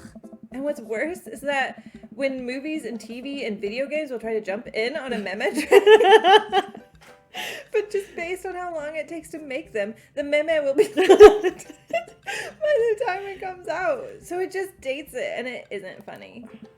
Oh shit, what up? Dad, please. Anyway, changing the subject away from meme. Where to now? Wanna go to that goth store? Huh? What? You know, the one that's all black and tries to establish itself as anti-establishment despite being the exact representation of the establishment. I don't know what store you're talking about. You know, the one where you can buy chain wallets and it's basically an assault on what people fought hard against in the punk rock and hardcore movements of the 70s and 80s. Dude, you gotta be more specific. The one you threw up in that one time. Oh, that one. Amanda runs into the store with me trailing behind her. She makes a beeline for the back. Alright. There it is. You can still see the outline, kinda. I'm so proud. Speech. Amanda. Speech, speech, speech, speech. All right, I'll do it if you stop chanting. Amanda stops immediately. I clear my throat. Oh. Thank you all for joining us here today to commemorate an historic moment that would forever shape history. On a day very much like today, some 5 years ago, our very own Amanda Ann McDaddison had too much blue raspberry slushy on an outing to the mall. Oh. After begging her father to take her to Dead, Goth and Beyond to buy a rainbow suspenders, she proceeded to throw up all over this display of My Chemical Romance merchandise. Her loving father then had to pay for said merchandise, which to this day remains among our possessions. Thank you. Yeah. Amanda is moved. She begins clapping, slow at first, then faster, more vigorously, and several other patrons turn their head. One of them also starts clapping. I bow my head. Oh, hey, chain wallets. While Amanda busies herself looking at band t-shirts, I try to find something of interest to myself. Not much for Dad to look at in Dead, Goth and Beyond. I think we're just going to be disappointed if we look at the band t-shirts. Mm-hmm. Ironic mugs. Oh, clearance bin. Okay, let's get some hot deals. There's a big cardboard box of marked down items. I'm pretty sure $4 for purple eyeliner is a good deal, I think. I wonder if it could look in good the purple eyeliner. Still hungover from last night, hey, father? Yeah. I made poor choices. Hell yes, I would. Look, this is very important to me. Over here. What is Strad von Zarovich doing here? Why is he wearing a cape? Over here, a stifled argument over at the cash register, and all the gentleman is carrying a garment and showing it to a bored-looking cashier with pink hair. I can see that. Don't know what to tell you, dude. I just work here. Listen. Wait, okay, what was my Strahd voice? Strad von Zarovich. Listen, when I bought this online, the website said this blouse was Victorian inspired. However, when I received it, it clearly held the trademark of Edwardian dressage. Do you want a coupon? I can give you a coupon. Will you leave if I give you a coupon? Is there a manager present? People have to know what they're buying. I am the manager. Let's go. I see. Well, it would seem that I have outstayed my welcome. Good day, shopkeep. Your superiors will receive a strongly worded letter by post. Means maybe an invitation to dinner. That you won't take. Whatever, dude. The man whirls around and storms out, his literal coattails trailing behind him. I can't tell if they're Victorian-inspired or Edwardian in nature. Amazing. Amanda trots up to me with a t-shirt in her hand. Boy, here it comes. Hey, Dadtron 5000. Yes, I'll buy it for you. Oh, wow. That was easy. Thanks. At least it's only one this time. Amanda plops the shirt on the counter and grins at the cashier. I love your hair. The cashier says nothing and rings Amanda up, radiating hatred. I hand her a 20. So what's that guy's deal? The cashier rolls her eyes so hard, I'm worried she'll pull something. I need to do my Raven voice. That's Damien. He's in here all the time. He's obsessed with Victorian fashion or whatever. She hands Amanda her bag, and it's clear the conversation is over. We make our way out of the store and head home to get some rest. Amanda and I sit on the couch, trying to find something to watch over bowls of ice cream. Oh, cool! Long Haul Paranormal Ice Road Ghost Truckers is on. Your favorite, right? Oh, hell yes! You have to make it over the Canadian tundra before the ice road melts. But they're also hunting ghosts! The trucks are also haunted! This is an episode I've already seen, but it's one of the best. Callum and Flint Dogbone, twin brother truck driving and ghost hunting duo, find themselves in their greatest peril yet. Oh no, the ghost done got control of the truck. I can't stare on them there damn ice roads. Let me use this EVP meter and try and communicate with the spirits. Flint, we're about to die. I almost got it. If you listen carefully, it sounds like they're saying, you're gonna die. That's because we are about to die. Yeah. This is art. The episode ends and Amanda excuses herself to go start arguments on the internet. I stay up a little longer, curious about the exploits of Callum and Flint Dogbone after their disastrous ice road accident. Afterwards, I crawl into bed and get a good night's sleep. You need it after last night. Woo. New viewers, this is a bad dad. I mean, You saw what you wanted and you took it. I did. And then it kicked you out the next morning. I was disappointed afterwards. Ain't that just the way? It was a letdown, I won't lie. But we do have some money to date some different dads, so I'm excited about that. Yeah. I think we've met them all now. Oh, we have? This is Yeah. all our options? Some good ones. Sure. I mean, Alante wants us to go back with Ginger Competitive Dad. Oh, yeah, okay. And then Hugo's appealing. I thought Matt was also very nice. He was, but he was very awkward. Yeah. Okay, I like Hugo. We could date Hugo. Okay. And the ginger guy for Alante. Yeah. What was his name? Brian. Brian. Brian and Hugo are... Yeah. Okay. Morning, sleepyhead. Oh, it's me. 5 more minutes! You have never, ever let me have 5 more minutes, so get up. Fine. We have cereal for breakfast and spend the morning putting together furniture. Amanda is much better at interpreting the tiny manuals. We're able to put together a few shelves and one desk, but I'm pretty sure it was supposed to be a bookcase. Interesting. Ah. So, you excited for the cookout today? Oh yeah, the neighborhood cookout. Oh yeah, 3 We're gonna p.m. have all the dads. Wait, but that's at that guy Joseph's house. Yeah, but there'll be other dads there. Excited to beef up my grilling. I'm not cooking. If there's food, I'm excited. That. I'm all over those terrible store-bought sugar cookies that everybody brings to parties. Oh yeah. Yeah, those are bad. Which means there are more for me. Don't you want to meet some of the people in the neighborhood? I have already met them. I'll probably end up standing uncomfortably in the corner with a plate of food, probably mostly cookies, and hope that nobody talks to me. Dad, you're a beautiful work in progress. We will get that butterfly to emerge from the cocoon. Oh. The social butterfly. Well, we better start getting ready. We definitely don't want to be late. Wow, how long does it take you to get ready for a 3 p.m. engagement? I don't know. How long to draw some more beard on my face? Okay. All right, we got the pencil mustache. We got the little goatee. How's this thing doing? It's okay. It could be fuller. Yeah. You want to tell people? I should tell people so as your face is busy. We are raising money for Rainbow Refugee, and if you want to donate at www.roarcatreads.com/charity event, you can donate $10, and we're just probably going to add to our facial hair anyway. But you can donate and tell us who you want us to date, or just donate. There's also silent auction items all over here that you could get, so you should definitely do that. And I want to add a twirl. Oh, is it getting twirly? Yes. Okay.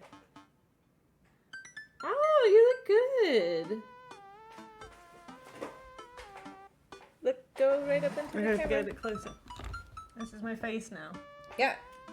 Oh no, evil dad. Okay. We don't want to be late. What? No, we have to be fashionably late. Who shows up to a cookout on time? You know what? We're going to be early just because you said that. Head out the door and Amanda reluctantly follows. It's like 10 a.m. Yeah, they said 3. We walk across the street to Joseph's house with store-bought veggie plate. I'm a terrible cook if it doesn't involve a grill. Well, you're not a terrible cook, but you're a good griller. Yeah, I will grill if it can be grilled. Yeah. If you can grill it, I will grill it. You and Father are strangely similar. Ooh. I guess we're not as early as we thought we were. Joseph's backyard is already packed with people, and the smell of hot dogs wafts through the air. Small children run through a sprinkler, and adults chat in small clusters. I set a veggie plate down on the table next to 2 other veggie plates. Huh. Hey, this is Joseph. I wave to get his attention. The minute he sees us, he jogs over, arms open wide. Oh. Welcome! Oh, it's you. Welcome. I'm so glad you two are here. And you brought veggies. Let me introduce you to my family. Kids, come on over here. This is Chris, my eldest. Hey. Oh yeah, I remember him. This is Christian and Christy. They're twins. Creepy twins. Check. Then, of course, there's our youngest, Krish. Wait, where's Krish?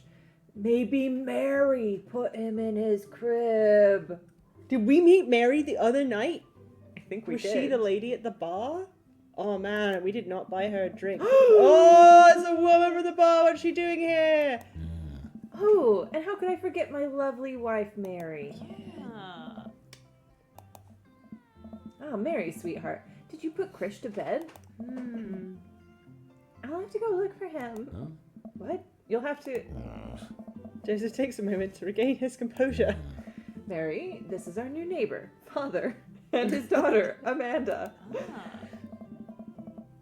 I'd shake your hand, but I have a glass of wine that I need to tend to. I love her. Nice to meet you, Mary, for the first time. Charmed. Well, I have to go over there now. Yeah, off you go, Mary. Mary leaves. Oh god, this is so awkward. I wonder if Joseph knows. I wonder if Mary knows that Joseph knows. I wonder if Joseph knows that Mary knows that I know. It takes all of my energy not to run away from the barbecue and start fresh in a new city. Burn it all down!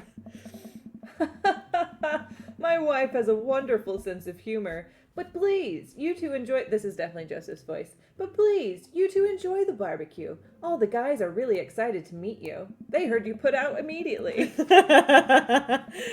It's true. Amanda and I mill around and try and get some of the food spread out on the table. Here's my mustache. I pick some deviled eggs and Amanda grabs a small paper plate and immediately begins piling it with baked goods. Rocket, you're on the mouse. I don't want to have to make friends. Ugh, come on, Dad. Who are you going to party with when I go off to school? But I don't want to have to do pleasantries. Dad. Oh, but they're going to talk about the weather. Go do it. Make a friend. But how can I possibly abandon my only child at a social function? That's bad parenting. This plate of cookies is my new dad. Bye. Amanda shows me to the center of the yard. Well, here goes nothing. I look around the party and I'm surprised to see some familiar faces. Someone donated $20 for more beard and mutton chops. Yeah. So it also seems like we're going to see some new faces. So let us know. We've got people we're going to see. More chops? Bigger chops? Beard and more chops. It was $20. Oh, yeah, okay. Bigger chops. Bigger chops. Ow. Sorry. Ow. That's a zit. Oh, these are big chops. Oh, yeah, we're getting in there. Like, it might be too much. I don't know where men grow hair on their face. Well, I think it depends. I can be a hairy man.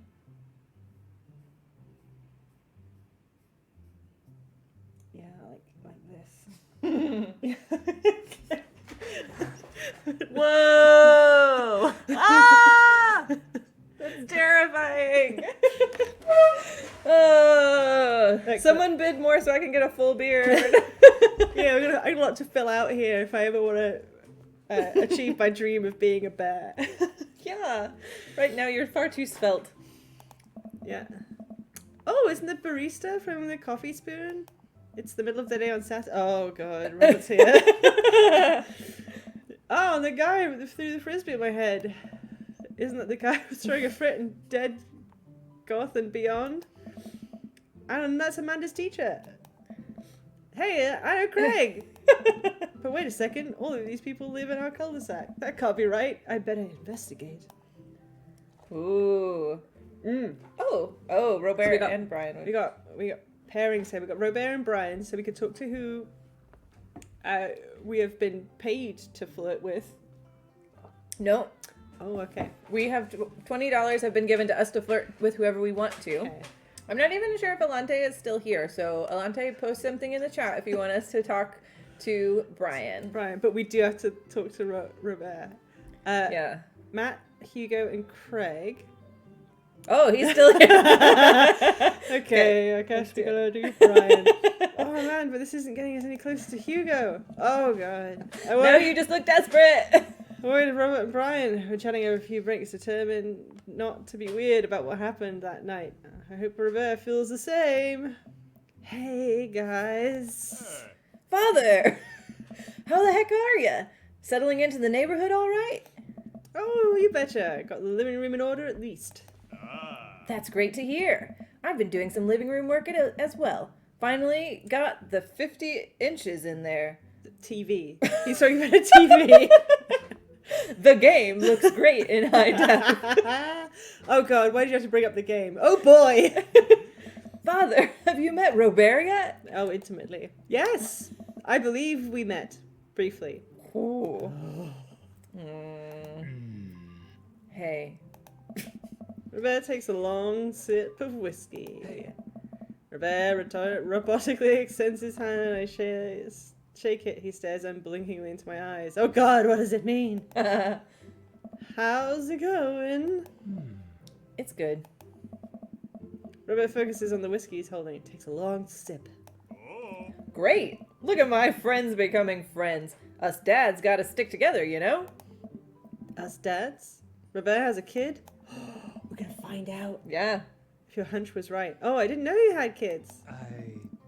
Robert continues to stare at me. Jesus, does this guy ever blink? Yep. Cool. That's cool. We stand in incredibly uncomfortable silence for several moments until Daisy, the kid. Oh, I'm the kid. We gotta get off this haunted truck. Oh no, the ghost locked the doors. Daisy and Amanda run up to us. Thank God. Yeah. Quick, hit the emergency escape button. But trucks don't have emergency escape buttons. Then hit the brake, I guess, and we'll get out of the truck. The imaginary truck.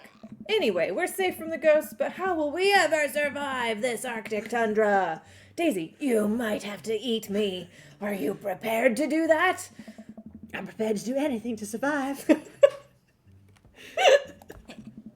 That's cold-blooded. I like that. Although, I'm not sure I have the materials required to properly cook you. Wait a second. Are you guys playing Long Haul Ice Road Paranormal Ghost Truckers? Yeah! Amanda and I love that show. It's the best! Especially that episode where Callum hides Flint's keys and... Flint retaliates by breaking an ancient cursed urn and sending the spirit after him. Yeah, it's such a quality reality television. Alright, Daisy, I found us a couple of bugs. They're gonna make a great meal. Lots of protein. Gotta keep us from starving out here in this harsh, icy wasteland. But there's a whole table of food right over there. Daisy! It's a game. We're playing pretend. It's what kids do. Live a little. Amanda gives Daisy a handful of gummy worms from the snack table. They eat them with mock disgust. Let's go find kindling for a fire. Let's go find kindling for a fire. Okay. Yeah, see you, Robert. But not an actual fire. Because we're playing pretend. Now you're getting it. The high schooler teaches the middle schooler how to play pretend. Fire, fire, fire. Daisy and Amanda run off. What a cute couple of kids. I turned my attention to the conversation. But wait, where did Rebecca go? Never mind. Things just improved. I skimmed the party and finally find him in the corner talking to Mary. Does he not want to talk? Me? Brian is right here. and we have been incentivized to date him. Man, I've never seen her get along with anyone so quickly. I snap out of my Robo-induced haze. Goodness. I guess Amanda just sort of has a way with kids. That's kind of amazing. Daisy doesn't really get along with kids her age. It's nice that he's not trying to one-up me this time. Maybe we can have a regular friendship after all. Really? She just kind of keeps to herself. Her teachers say she spends every recess in the library. I think the other kids are intimidated by her intelligence. Oh, there it is. I wouldn't worry about it too much. Amanda was shy at Daisy's age too. She used to have a habit of crawling under tables and crying every time we took her to a restaurant. She bit people too. Oh, kids, right? Gotta love them! You're required to by law. Well, since they're getting along so well, maybe we should try to put together a little play date for them. Our They're a little almost old. adult. One of them is going to college. I think this is like a dad's way of having a play date with other dads. Oh, I see. So they can watch the game and drink beer. Yeah. Yeah. My preferred team is winning. The skilled player scored points. Ooh, also, I noticed in our chat we have a redeemed highlight. This What game- does this do? It's you can spend your points to highlight a message so it comes up in a little bold thing. Oh. And Nicole Hawking says, "This game rules!" That is Nice. right! And thank you for subscribing. Nice. This is Jace, right? It is Jace. Thank you, Jace. Thanks for outing him. Maybe he wanted to remain anonymous. Jace loves Dream Daddies. Sorry. Father. Yes, that's me. Yeah, that'd be nice. I forgot what we were talking Play about. date. Play dates. Well, I don't want to take up too much of your time. Go meet some of the other fellas. All right. Oh, okay. Oh, so now, Matt, Hugo, and Craig. Are we not going to talk to the other ones? Well, we might have a chance to talk to everybody. Who knows? How are you feeling about Stradvan Zarovich, aka Damien? Yeah, let's check him out. I spot Joseph chatting with the guy from Dead Goth and Beyond by the grill. I wonder what they're talking about. I walk over to them. Who's Joseph? Oh, these two? Wait, these two are having a conversation? Youth Pastor and Stradvan Zarovich? Who will win? Oh. Oh, so I'm curious. Can you walk me through why you had your house painted black? Where do I even start? The house stays warmer in the winter. It provides an artistic contrast to the rest of the neighborhood, and it complements the crimson interior perfectly. It's definitely an interesting choice. Thank you. I'm very proud of my abode. Father, I was just having a conversation with Damien here about his aesthetic design decisions. Damien regards me up and down with a warm but critical eye. How do you do? I don't believe I've had the pleasure. I think I saw you in Dead Goth and Beyond the other day.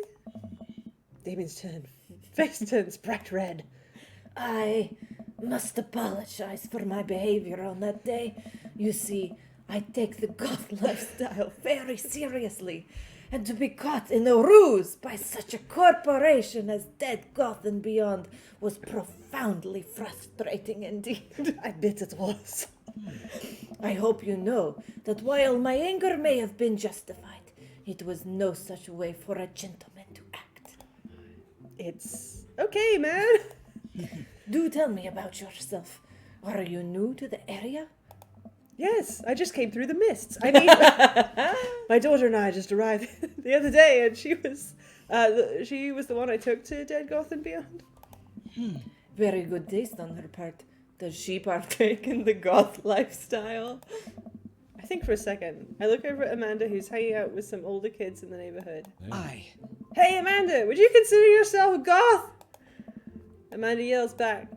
I wouldn't necessarily try to fall under any one specific label, but I guess if I had to choose, I would more describe myself as twee hipster with some normcore leanings. Bats are cool though. Ah, pity. Are you enjoying the party so far?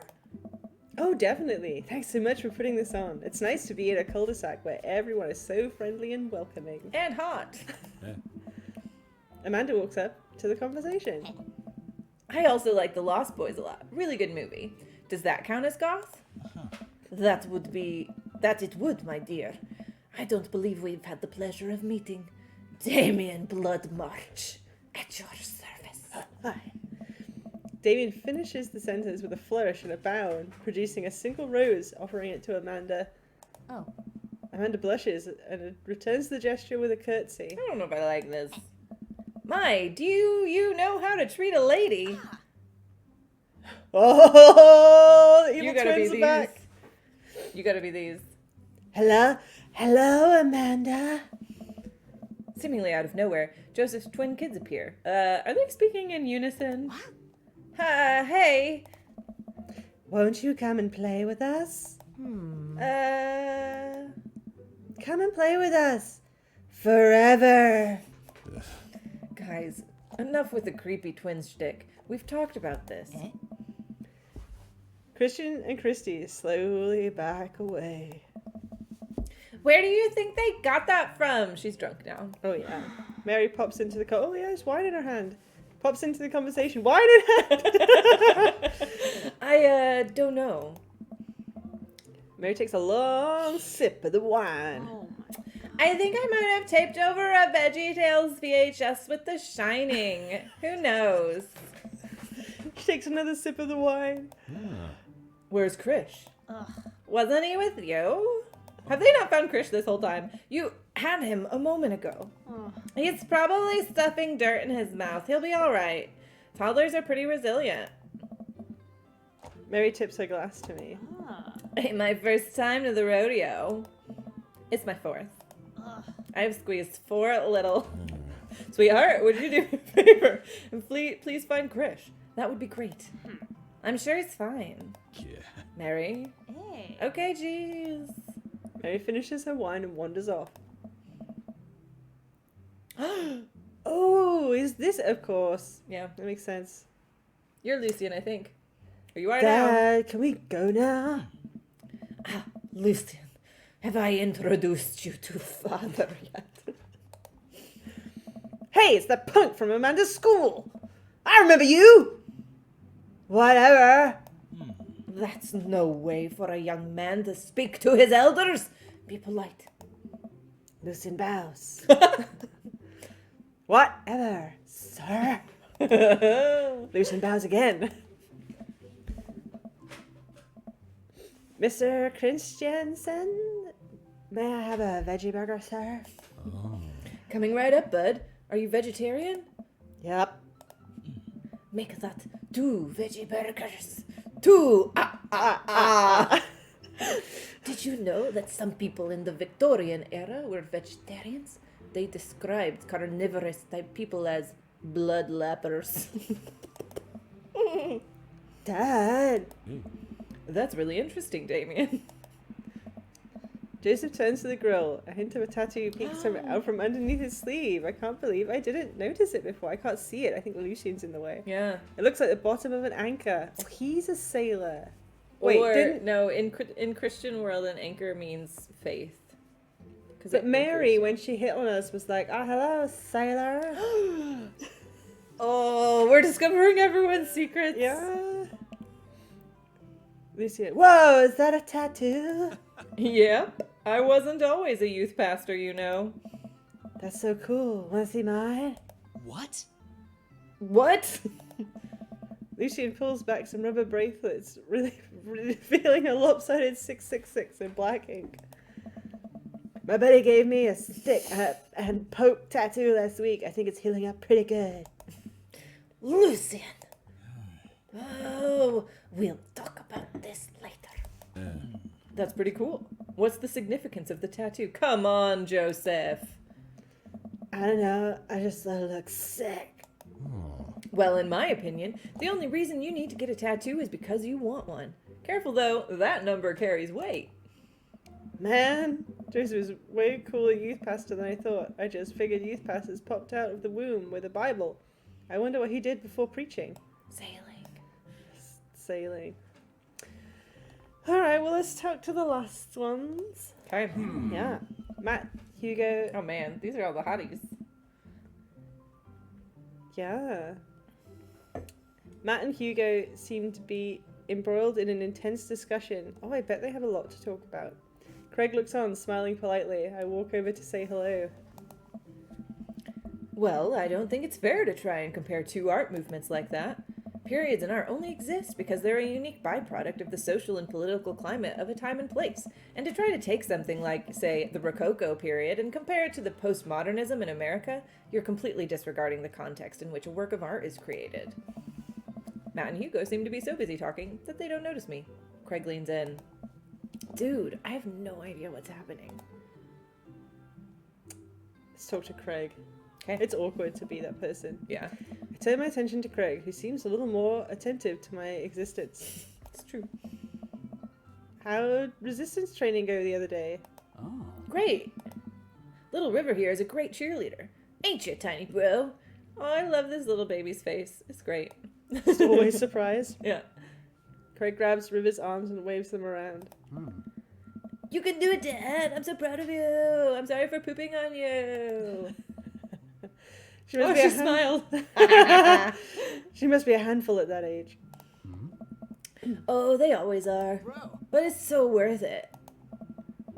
Craig grabs River's arms again and waves them around. Also, I'm sorry for throwing up on you, Dad. How you settling in? Almost done? Sure. Yeah. There's still a few odds and ends to take care of before I can really call myself settled, but I think we can upgrade the situation to livable. Nice. We did livable throughout the entirety of college. So true.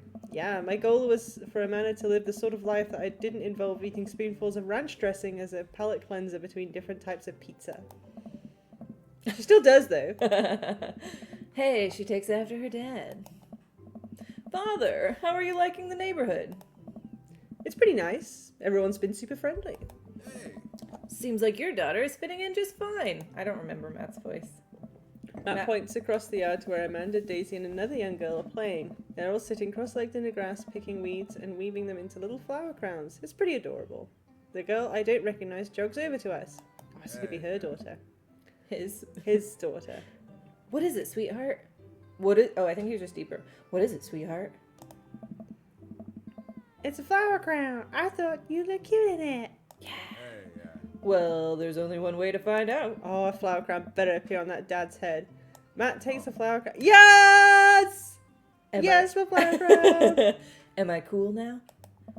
The girl stares at him, thinking it over. Nope. They're slightly less uncool than you were before you put it on. I mean, I don't know. Look at that dad. He looks pretty cool. Yeah. Hey, father, this is my daughter. Hello! I'm Carmencita. Amanda comes over with Daisy in tow. Dad, look, I'm making friends. Are you making friends? You better be making friends. Yeah, actually, Amanda, you remember the cool barista from the coffee shop and my old college friend, Anna, your teacher? Hey. Oh, hi, Mr. Vega. I didn't realize we were neighbors. Oh. Yep. You still gonna get me that overdue term paper? Great seeing you. Amanda finger guns her way out of the conversation like a champ. She learned the finger guns move from me. I'm very proud. Oh.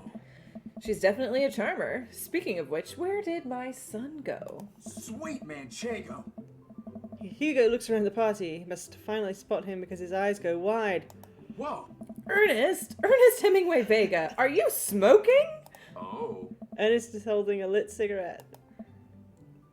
Nope. I see Ernest across the way. He casually takes a long drag from his cigarette and then flicks it into a gutter. Unbelievable. Excuse me. Hugo marches over to Ernest. I turn my attention to Matt and Craig. Kids, right? Man, I do not envy Hugo. The last barbecue we had, Ernest tried to shove a sparkler down Joseph's pants. Nearly burned down half the yard. And the barbecue we had before that, he actually burned down half the yard. And then it spread onto my lawn, and And burn down half of my yard, too. Hugo walks back over to us, practically dragging Ernest behind him. Look at this teen. Oh, that's a hooded youth. Yeah, youth. Hey, everybody. Sorry about that. Father, this is my son, Ernest. Hello! Ernest looks away, sulking, his hands shoved deep in his pockets that are probably full of lighters. Hugo nudges him impatiently.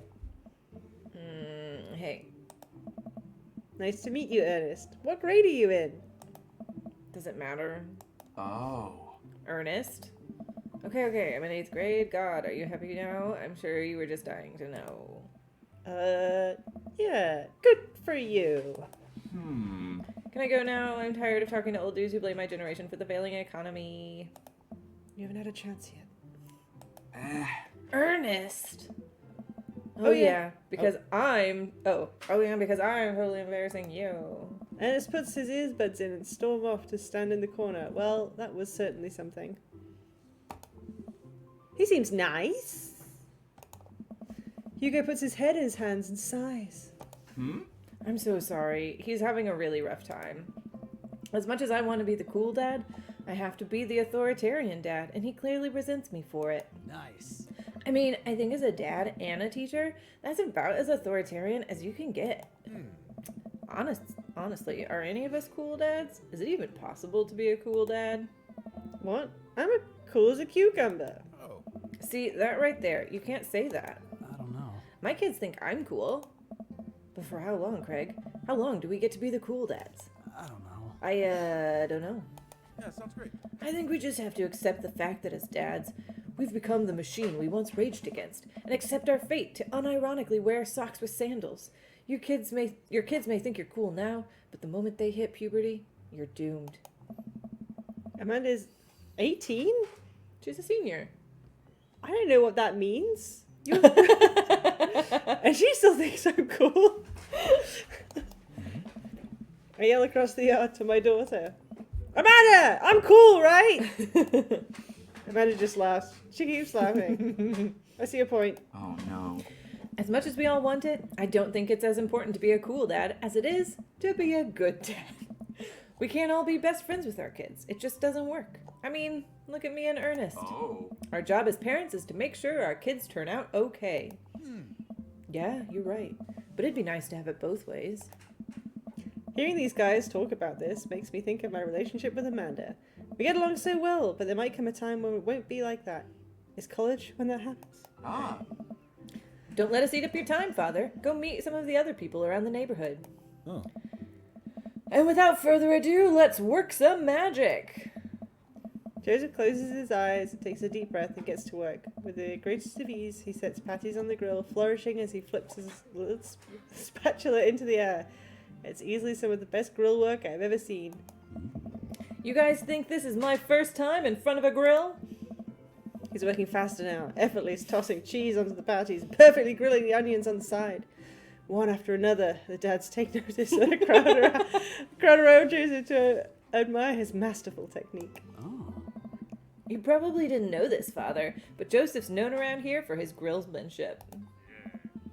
He's ungrillable. I've tried to get on his level, but I just can't catch up. Oh, goodness. Let us keep studying. He has a rare quality about him.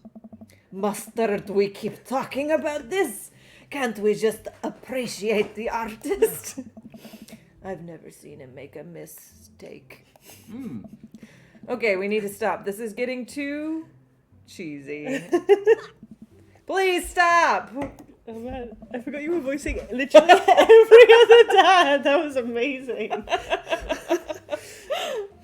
All of the children at the party boo the glorious display of puns in unison. Boo. Nice. All right, guys, the food's ready. Please form an orderly barbecue. Oh, I see what they did there. Amanda groans. We all grab our food and hang out, enjoying perfectly cooked cheeseburgers. Hey. Father, that's me. Man, it's so chat things are happening. Hey, tripod press. It's Haley and Jesse. Checking in after a long day. Of course, because Day Emerald 2 City of Emerald City. Comic-Con, yeah, unfortunately we didn't make it down because we were doing charity events, but glad to hear you're able to check in and hope it's going super awesome down there. Hopefully you saw some really good cosplay. And then first time chat from blah blah Joe blah blah blah blah. Blah. Hi! That's a great name. Excellent. You're just joining us. We're dating dads. We are dads. We're dating dads. And we dressed as dads. We have some beards. You can donate to $10. embiggen our beards. I'm hoping to be full bear by the end of this. So far, I've just got this little mustachy thing. So, yeah. Ooh, I'm copying. No, I don't know how to do this. Type it again. I can copy it. Okay. Yeah, donate $10. You can add to our beard, or you can tell us who to date. We've already had a one-night stand with one dad, and he ignored us the morning after, which felt bad. And one of our viewers is going for, what's his name? Brian, the competitive, Yes. red-haired, thick dad. Yeah, thick dad. I'm still on the fence between many of them, but Flower Crown Dad, Matt, is kind of top of my minds right now. I don't know. I still didn't get the name of his coffee shop. Get those Sharpies ready for our face. We're to be on camera tomorrow. Yeah. Okay. Father, that's me. It's still you. We named our dad Father McDaddison, not realizing how often other people would say our name. Hello, Father. Yeah. Man, it's so wild how all of us dads live in the same cul-de-sac. Kind of nice, isn't it? Feels like there's a real community here. Totally helps when you're just a single dad trying to raise a kid. Huh, single dad. Huh. We're happy to have you here, man. I think you're gonna like this neighborhood a lot. Oh. Plus Amanda seems to be getting along with all the other kids. If she decides to get into the babysitting game, she'll really make a killing. She's 18. I think she's past the babysitting game. Hey, why don't you add us all on Dad Book? What the fuck is Dad Book? Let's find out. Dad Book? Yeah, it's a great social network for dads to keep in touch with each other. We are all on it, so if you ever need to reach out to anyone, that's the simplest way to do it. Yeah, sorry, I'm just an old-fashioned dad. Social media goes over my head sometimes. Don't worry, Pops. I'll help you figure it out. The rest of the barbecue goes smoothly. We all trade stories about and drink beer, little B beer, as our kids play on the lawn. Amanda breaks up a fight between Carmencita and those weird twins. I think they wanted her soul. Oh man, we've got blah blah Joe wants to know what happens if we date Joseph. Donate $10 and we will. Will we? Yes. But what We about are shills for money. I date Joseph for money. Amanda and he's not happy with Mary. He needs an old-fashioned dad. It's true, you need someone to help him raise all those chillins. Yeah. Amanda and I walk back to our place as the sun sets over the neighborhood. Pretty fun party, don't you think? Oh, you want to share that link again? Oh, yeah. Click on that first, so I know what happens. Oh. Oh, we got choices. You make this choice while I copy this thing. Although Okay. you can't see it, though. I read it on the OBS thing. I felt like I was at a There we go. networking event. Wish I could have been. Nah, I got a burger in me. That's great. I got a burger in me. Sweetie, if I can impart any sort of wisdom upon you right now, and not that this was a bad situation, but if you're ever in an uncomfortable situation, always look for the silver lining. The silver linings get you through to the other side. We ate rockin' burgers today, and that was good. I'm sorry, I think you read that wrong. We ate what? Rockin' burgers? Oh, rockin' burgers! We ate rockin' burgers today, and it was good. Amen. Well, hey, at least you met some other cool dads. You should hit them up on the dad book. The dad book? I'm just an old-fashioned teen. Maybe I will if I ever figure out how social media works and stop calling it the dad book. I have a good feeling about this place. Me too, Dad. Amanda and I arrive home with the remnants of our veggie plate. I think we have a donate. Ooh! Seems like nobody was really into the cauliflower. Yes, if you've made a donation, you get to choose the facial hair that you want added. So just drop it in the chat of who gets what hair, and it will be done. Yeah. Read this. Any big plans for this evening? Actually, yeah. I'm going out with some friends. Oh. Is that okay? Yeah, sure. Just keep me posted and be home before midnight. You got it. And be careful. I will. Make good choices. Of course. Not like your dad. And call me if you need anything. Dad, you're not going to do the thing where you wait silently for me to come home in the living room with all the lights off, are you? Yes, definitely. What? No! I've never done that. I will never do that. Okay, do you have plans tonight? I'm not going to the bar again. I'm not going to go watch the game. I'm definitely not going to go and hunt down Robert. My plans were kind of eat ice cream, watch TV with Amanda, but I'll find something to do. Okay, you know what we could do? Bushy eyebrows. Yeah. Let us know who you want to have the bushy eyebrows. I mean, we could just go like double thick. Yeah, of course. We'll go, yeah. Yeah. Is it going this way? Is it going this way? Who gets the eyebrows and who... Maybe we Rachel! Yeah! All right, block those things in. Okay, you gotta look at me. Go above, not below. I just in case. I'll do whatever I want. Bigger.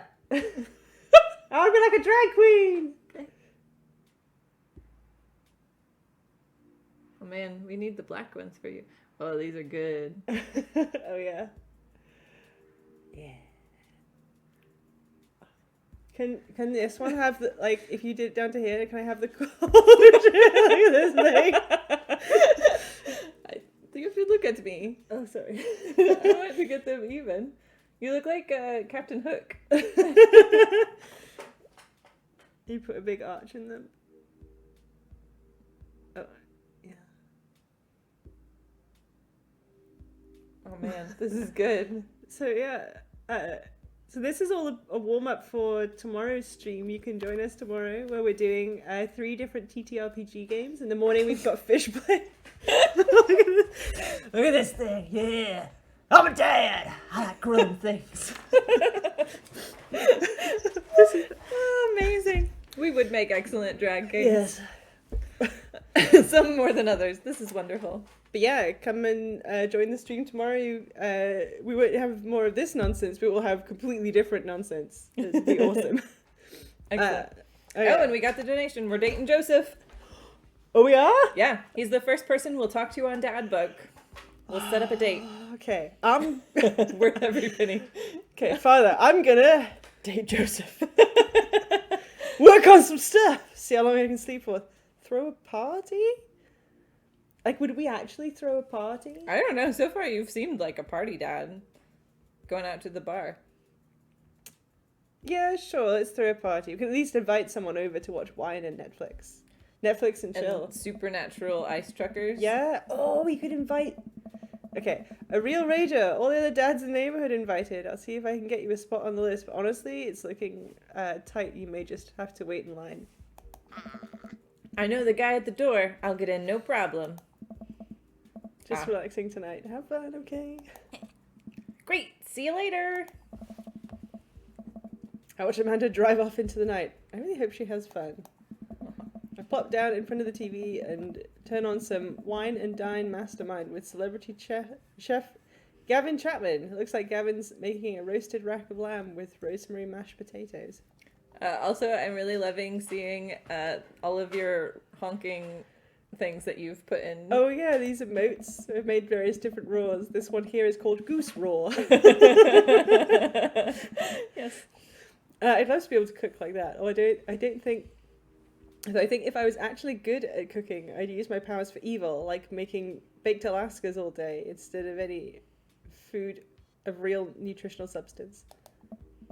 Man, Gavin Chapman just caught a thing on fire. He meant to do it. What a professional. I lose track of time as I blaze through several episodes of Wine and Dine Mastermind, And also an episode of some cooking show called Meat Hell. That sounds great. Yeah, I'm not even sure what that one was about. It was just a lot of yelling. I glance at my watch. Man, it's almost midnight. I should check in with Amanda. I send a text. Hey kiddo, you good? I went into the kitchen as I wait for a reply. Amanda's phone is almost always in her hand. I'm sure she'll respond soon, unless she's driving home. In which case, I hope she doesn't respond soon, because I'll definitely tell her better than to text and drive. Oh no. I reach to the freezer and grab an ice cream sandwich. It's a little late for this, but I think I earned it after a long day of socializing. Feel that. I check my watch again. And then my phone. Nothing yet. Okay. See, now I'm worried. Do I call her? Do I call the cops? No, it's too soon for that. Just sent her a gentle reminder text. Oh my god, where are you? What's up? Half an hour passes. Oh no. Now I'm really worried. The episodes of Gavin Chapman's Meat Hell are not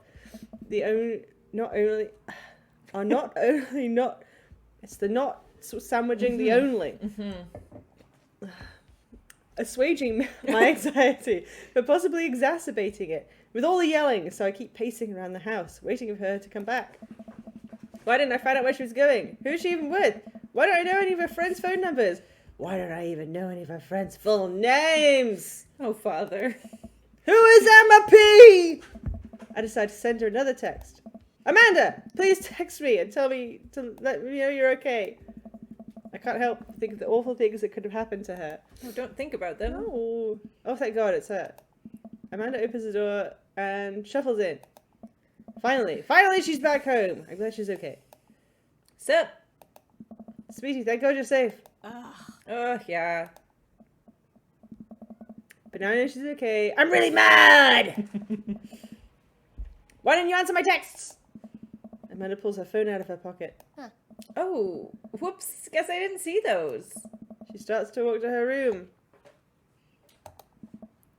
Amanda Ann McDaddison! Whoa. We're pulling out the full name now? Amanda, you came home an hour and a half late. An hour and a half after your curfew, and you didn't respond to any of my texts. You really freaked me out. I was about to call the cops. Dad, you're seriously overreacting.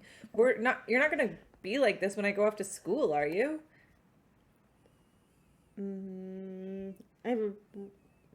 Let's be honest, I was scared. Okay. You're responding, it was just like when your dad. Oh, I mean, don't go that far, sir. Oh. I had to stop myself from tearing up. Oh, Dad, I didn't mean to. Sit down on the couch, put my head in my hands. I feel very tired all of a sudden. Oh. You really scared me. Just please don't do that again. Oh.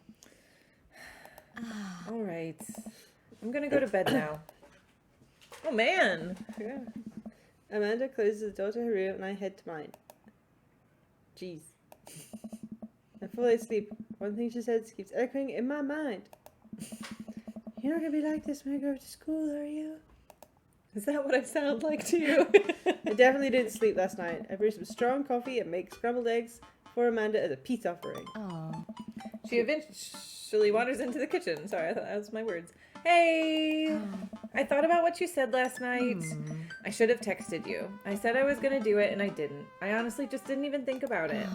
I'm really sorry, Pops. I won't do it again. Well... Yeah, I'm sorry for freaking out on you. You're an adult. I shouldn't have gotten so worked up. Team McDadderson? Team McDadderson. Aw. Amanda gives me a hug. Oh, I think we're a good dad. Want some eggs? You know it. Sprinkle some cheese on them? Already did. Bless you. Amanda scarfs down the eggs and in the time it takes me to wash the pan. All right, I'm off to school. Smell you later. Wait, one more thing before you go. What? What's Dad Book? It's a social media platform. Wait, What? what's a social media platform? Dad, I have to go to school. Come on, Amanda, I'm an old man. You can't put together a Dad Book profile on my own. All right, I'll hope you sound interesting on the internet. Amanda spends the next couple of minutes setting up my profile on Dadbook, which, as it turns out, is a place where dads can get together and talk about fatherhood. That's adorable. Yeah. All right, Pops, we gotta fill out your profile. Let's get some likes and dislikes. Oh, I feel another mini game coming on. Ooh. On a Friday night, you are most likely Take to... a nap. Wait. You could. Polish and sort my coin collection. Netflix and grill, bait. Oh, I like Netflix and grill. Fall asleep watching the History Channel. Torment my children with dad puns. Blissful liberation. Next, Netflix and grill. Okay. If you had one thing to take with you onto a desert island, what would it be? My trusty grill. A lost shaker of salt. Cast away on a DVD for instructional purposes. A boat, obviously. I don't need anything. My survival skills have trained me for this day. What do you think? I mean, a boat. Obviously. Yeah. What are your turn-ons?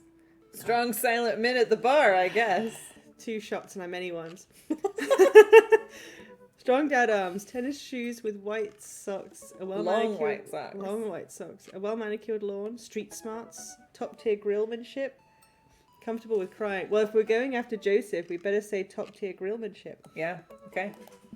Let's get us a grill dad. What did you want to be when you grew up? Technical writer for manuals and instructions, a salty boat captain, pro skater who is also an astronaut, a good father, the president of space. I mean, he was in a ska band, right? Mhm. So I think none of those say that. I think pro skater who is also an astronaut gives me a lot of your weird vibes. My weird vibes. I thought we were dadding this up together. You've made all the dad decisions. I suppose it's true. Sure, pro skater, astronaut. What's your favorite movie genre? War documentaries, Sean Connery's entire filmography, anything on Laserdisc, romantic comedies, whatever will make me cry, comedies that haven't aged well. Let's go for Laserdisc. He does talk a lot about how he's out of date. It's so, true. Yeah. What's your ideal date? July 4th. No, April 25th. Napping together, doing a 1,000-piece jigsaw puzzle, eating a healthy dinner. At 4 p.m. Oh, mine is being emotionally vulnerable. That's it's too. I don't know. Sure, being emotionally vulnerable. Okay. You were very emotionally vulnerable with your daughter, so. Yeah. What do you never leave home without? A sensible cardigan, my sick vape, my book of word jumbles, and a pen. A cool knife. My crippling with low self-esteem. I regularly forget my phone, keys, and wallet at home sometimes. No. Sensible cardigan. No. Cardigan. I spend a lot of time thinking about. Conspiracy theories. I'm proud of my child. The potential ends of the world. If I'll ever be able to love myself as much as I love my grill. When can I get my next cup of coffee? Lawnmower modifications. How I'm proud of my child. I think he is proud of Amanda. I'm so. proud of Amanda. Yeah. Profile complete. Yeah. See, that wasn't so bad. Yeah. It was actually kind of fun. I could totally spend all day on here just looking at people's profiles. Alright. Let's snoop on people. You should message one of them, or more than one of them. All of these dads seem pretty interesting. Okay. I promise I'll make some friends. Amanda gives me a hug. Nah. Go get him, Dad. Welcome. You've got dads. You've got dads! Oh, we have a message? Hi, Dad Manda. Ah! Hi, Father. It's me, your dear old friend from way back in the day, Dad Manda. I'm delighted to see you've signed up for Dad Book. They've recently added this exciting new messenger service, so you may find yourself receiving messages from other dads, like myself. Take care not to miss them. Okay. Oh, that's you. Amanda, is that you? What are you doing on Dad Book? Why, Father, I never. We've known each other since business school. How could you possibly confuse me for your amazing and talented and easy-to-buy things for daughter? Though I am, of course, flattered. You should buy Amanda more things. Amanda, you know I didn't go to business school and barely even managed to get my degree. Wait. No. Wow. I didn't say that. You never heard that. This is gold. I was the greatest student, I swear. I graduated at the top of my class because I worked hard and ate all my vegetables. Totally holding on to this for later. Wait, do you remember what I majored in? I declined to comment. Cool. Conversation ended. Great. Okay, so we can chat with someone. We've got Robert. We've got Brian. We've got Matt. We've got Craig. We've got Damien, Hugo, and Joseph. We will be chatting with Joseph first because blah blah Joe has donated so that we chat/date him. Yeah. If someone else appeals to you, you can donate $10. Is this to chat with them or to look at their profile? Let's click on Joseph. Yeah, let's see what happens. Joseph Christensen. We have 3 hearts. Ooh. I'm scared to click it. What happens? I'm gonna click it. No, don't click it. Okay. I think maybe you get 3 messages to them. Oh. Is that the thing? Yeah. Okay, so about Joseph. Voted Maple Bay's #1 youth minister for 5 years running. Living in my hometown with my beautiful wife and our 4 amazing kids. If I'm not at church, you can catch me out in the open water, setting sail on the seas of adventure. I love playing guitar and crushing my kids at Candyland. On a Friday night, you're most likely to lead the community in a fun mixer. If you had one thing to take with you onto Desert Island, what would it be? His 6-string guitar, I'm assuming? What are your turn-ons, my loving wife? Uh-huh. No one's believing that, Joseph. What did you want to be when you grew up? A ship captain. What's your favorite movie genre? Feel-good movies. Your ideal date? A lovely night on the town with my wife. What do you never leave home without? The good book. How can I spend a lot of time thinking about how I can be a better man, husband, and father. Oh, Should we try to message him? sure. Let's see what happens. By quality, not quantity. Thanks, Dad. His family's a little weird, but Joseph seems cool. I should take him up his offer to hang out. Wait, how do I hang out with a priest?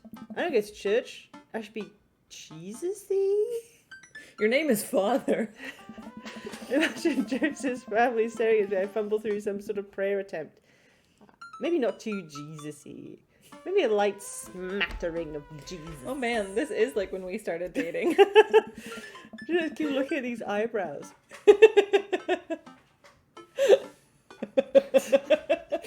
Will he want me to pray? Is he going to pray at me? Do I have to pray at him? I ask myself these Pray at questions. Oh. Mystery person says, talking to Joseph, huh? Oh. Ah! Yeah, Amanda, how many times have I told you not to sneak up on me like that?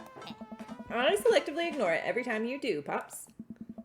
Her eyes a little puffy. Oh, so she's been crying. Amanda, what's going on in your life? Tell me. I'm your father. Father McDaddison. Hey, you doing okay there, kiddo? Oh, of course, I'm fine.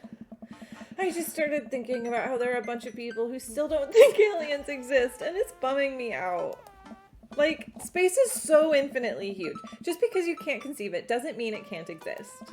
And I understand the Fermi paradox, but to completely write off aliens, there's so much we just don't know. I'll be okay. I'm glad. But aliens are definitely out there, and I hope they'll one day be my friends.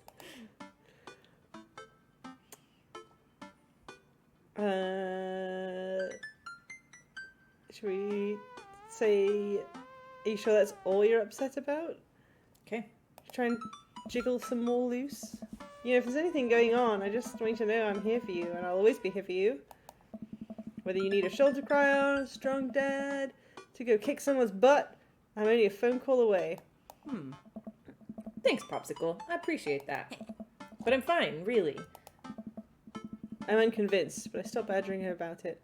I'm sure she'll tell me when she's ready. Amanda looks over my shoulder at the screen. Joseph can't read your mind, you know. If you want to talk, just message him. I've never been friends with a priest before. What do I talk about? My favorite Bible passages? Ice cream socials? Khakis. First of all, he's youth minister with a tattoo, not a priest.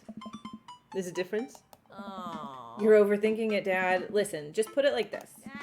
Hello, neighbor. Thanks again for the invite to the BBQ. I'd love to hang out soon if you're not too busy.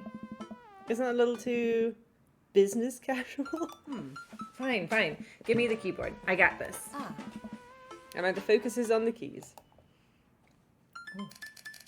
Hi, Joseph. It was great meeting you and your family. I'm still new around here, so if you'd like to, I'd love to hang out and get to know you. See ya. Smiley face is a nice touch. Almost immediately, I receive a response. Ooh. What do you say? I don't know. Let's find out. Hi, Father. If you're not doing... I wonder if he's at home being like, he's a father. What do I even say? Hi, Father. If you're not doing anything in a bit, the kids and I are baking treats for the church bake sale today. Oh my. We'd love to have you over. It'll be a blast, so let me know. Joseph. Didn't he see that we only brought vegetables from the store to his barbecue? Yeah. Okay. Huh, that wasn't so bad. He uses a lot of exclamation points, does he? Fewer than I do in, like, real life. I'm more concerned about him signing his name with a tilde. I'm willing to let it slide this time. I respond back. Great, come by the house as soon as you're ready. We'll be there. Well, I guess I'm doing this. It's just like, come over right now, huh? Save a brownie for me? Promise you won't sneak up on me anymore? I don't make promises I can't keep. Real to a fault, Pops. Oh. And Dad, please don't be weird about the religion thing. Me? Weird? Never. I make the short walk over to Joseph's place. Don't be weird, Father. He's got the anchor Oh, house yeah. tattoo. Oh man, those creepy twins are going to be there. Yeah. But what if they hang up a bunch of crosses or collect the little porcelain babies? What if they're all praying? What did they pray before dinner or during dinner over the porcelain babies? Door begins to crack open, a shadowy figure obscured on the other side. Who's there? Father? The door opens the rest of the way. It's Joseph's eldest. What's his name? Chris. Hey. Hey. It's not Krish. Krish is the little one. It's Christian. Yeah, I think so. Oh man, well, we're both wrong. It's Chris. Chris, right. Hi again. I'm Father. I Not know- your father, just Father's my name. You're trying to be his new father. Oh. I know what your name is. Oh yeah? We met at the barbecue. How's the, Please don't say it. Jesus. Chris blinks slowly. Maybe you didn't hear that. He definitely heard it. You're weird. Yeah. Is your dad? You Before I finish, Chris walks into an adjacent room, leaving me in the front of the open doorway. Home. This was a great first impression. For a moment, I wonder if I should just go in, further subjecting Joseph's family to my winning attitude and artful charisma. Mercifully, Joseph peeks his head around the corner. Oh. Father! You made it. Oh, arms He's- wide. He's yeah. approaching me with his arms It's wide. the second time he's done He that. is now a cross. It's Jesus! I'm so glad you could come by. Are you ready to bake? I am not. As ready as I'll ever be. That's the kind of semi-confidence I like to see in a baking assistant. Come on in. Yeah. Joseph leads me to a bright, spacious home full of nautical knickknacks. This isn't what I imagined at all. It's actually pretty charming. Look at that kayak. Yeah. Look. Ooh, but that's definitely a religious icon. I love this little octopus thing down there. Yeah, it's great. Oh, and Teen magazine. I believe you've met Chris, who left you outside. Chris. Are you going to apologize? Oh, right. Sorry. I try to make eye contact with Chris, but he keeps looking away. He must be really shy. He just looks like an annoyed person. It's all right. Next time, just be a little more inviting to our guests, okay? Sure. Chris seems to relish in the chance to escape the conversation and quickly vanishes into his room. Joseph turns to me apologetically. Oh. Don't take it personally. Chris likes to keep to himself. I mean, we didn't start off on the best foot in the world. Plus, being the eldest in a big family can't be easy. Oh. We try to cut him a little slack where we can. Ah, and here are the twins. Christian, Christy, say hello to Father. Hello, Father. Hello, Father. Kids, come on, dial it back on the creepy twin shtick. Creepy twin stick. Egg them on. We should get to baking. I mean, we probably shouldn't encourage his children to be disobedient if we're trying to Ooh. Yeah, we should get to baking then. get baking. Maybe it's better if I don't shift the power dynamic into the creepy nightmare twins. You guys gonna help us bake? We don't want to bake. Well, okay. What do you want to do? We have to perform surgery. Guys, we've been over this. Please stop cutting open your toys. Christian and Christy run out of the room, giggling. After a second of relative silence, Joseph turns to me, grinning sheepishly. Oh. You ever have more than one kid, Father? Nope! You should try it. Nope! We both start to laugh, but are interrupted by a loud crash from the kitchen. What now? Are we gonna meet the little one? Oh, maybe. That doesn't sound good. That's me.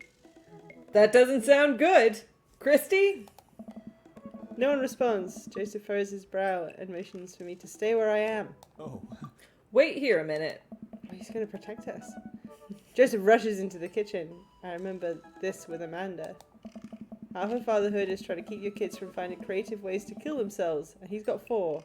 Talk about worry. I take a seat on his surprisingly pristine couch and twiddle my thumbs. Bookshelf, coffee table, floor, kitchen. Let's do bookshelf. Okay. It's a pretty sturdy wooden bookshelf. It looks like handmade. Did Joseph build this? Ugh, probably. There's a big stack of what looks like travel magazines. Hyenas on the Serengeti, underwater mysteries of the Antarctic. On and on. It seems like Joseph really loves a good adventure, unless this is a Mary thing. Who knows? Next to them are a couple of different Bibles. It looks like he's covering all the Bible bases. King James, New American Standard, the Bible for teens. He is a cool youth minister after all. On a higher shelf, there are a bunch of old romance novels. Judging by the wine stains, these must have been Mary's. The newest ones look like Hot Body Johnson's Sex Detective. 8th installment. Wait, is this a series? Amazing. Let's head into the kitchen. Sure. It's been a while. I guess I should go in the kitchen and see what's up. Ah, it is Christy. I walk into the kitchen to find Joseph holding Christy in one arm. She seems a lot calmer than she was a minute ago. Oh yeah, look, she looks normal. I raise an eyebrow at Joseph. The twins are a lot more manageable when they're separated. Where's Christian? Yeah. He ran off. Christy dips a spoon into the bowl of brownie batter and gives it a taste. Dad, it's too sweet. You're too sweet. No, I'm not. You're so sweet we might have to water you down. With spiders. This family is so creepy. Yeah. No, not spiders! Joseph begins tickling Christy with his free hand between the laughing and okay, I guess. I don't know how he's got hold of her, but the girl is locked in place. The man is a professional child wrangler. Christy fixes me with her best puppy dog eyes. Hey. Save me from the spiders! Spoon Jewel, the Spider King. Yeah. Yeah. I grab a wooden spoon and point it in Joseph's direction. Unhand her, foul beast! Okay, Father the Valiant, let's see what you've got. You may have defeated me at the Tarantula Ridge, but now I have the upper hand. Joseph gently puts Christy down behind him. Have you come to squash me, knight? Oh, wait. Oh, this is you. Have you come to squash me, knight? Or have you merely fallen into my web?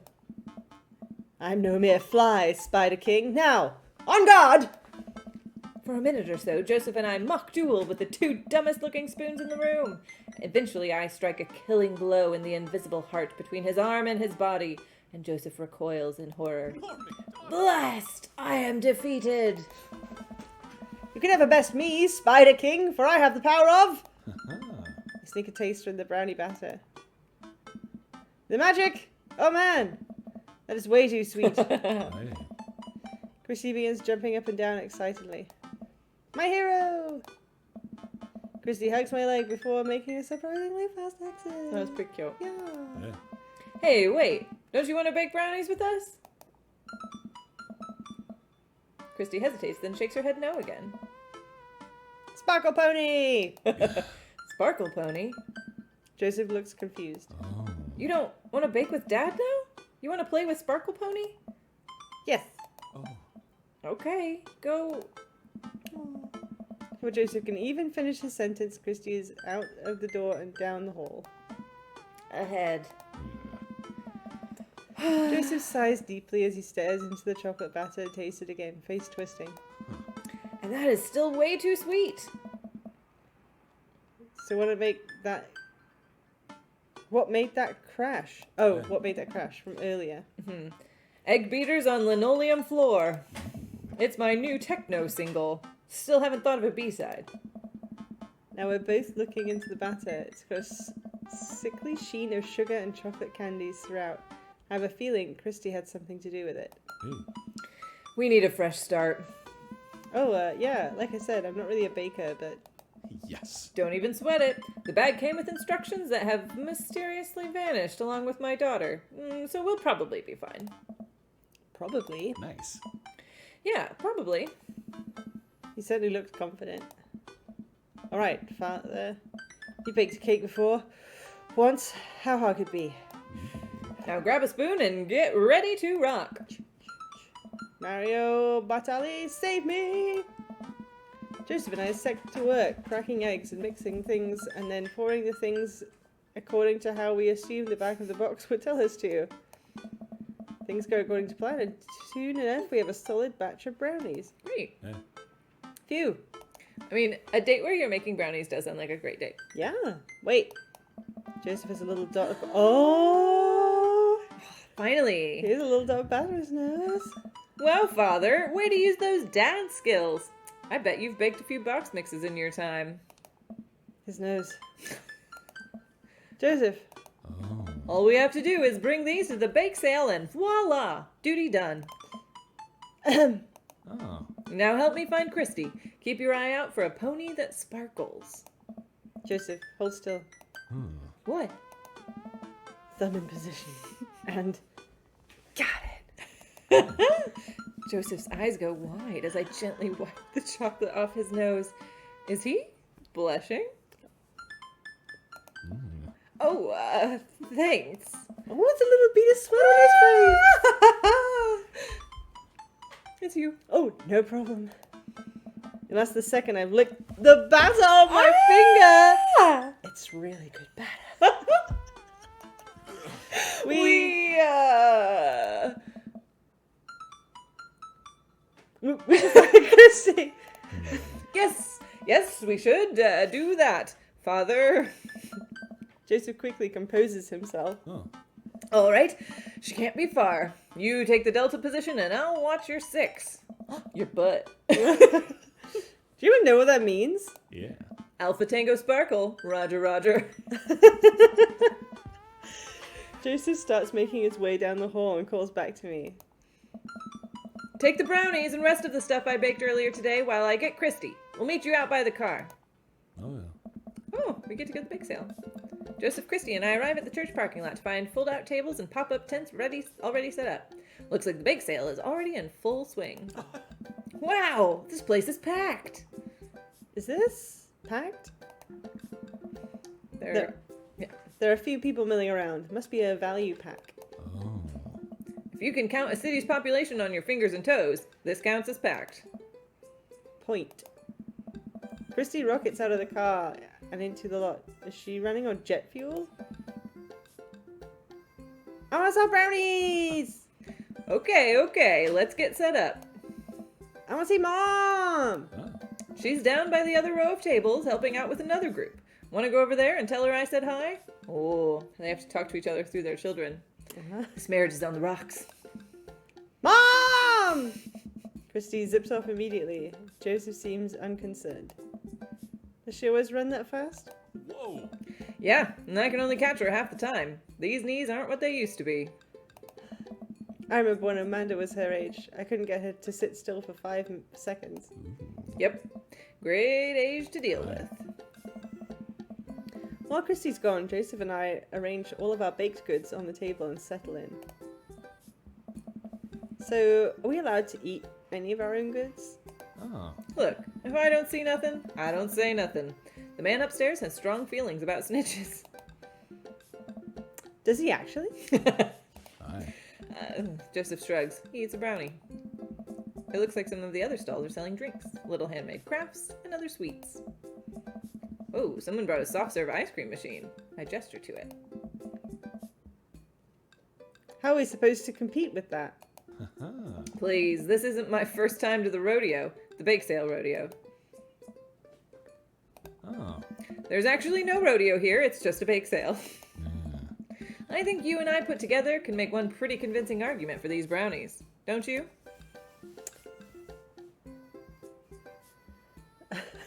Sneak another brownie to ease your fear of public interaction? Yeah? Yeah. Oh no, he didn't like that. I reach for another brownie to stress eat my worries away. Joseph smacks my hand before I can grab it. Focus. Oh no! Oh! Oh! He said... Oh, you have to do it when he's not watching, I guess. Focus, father. Aye.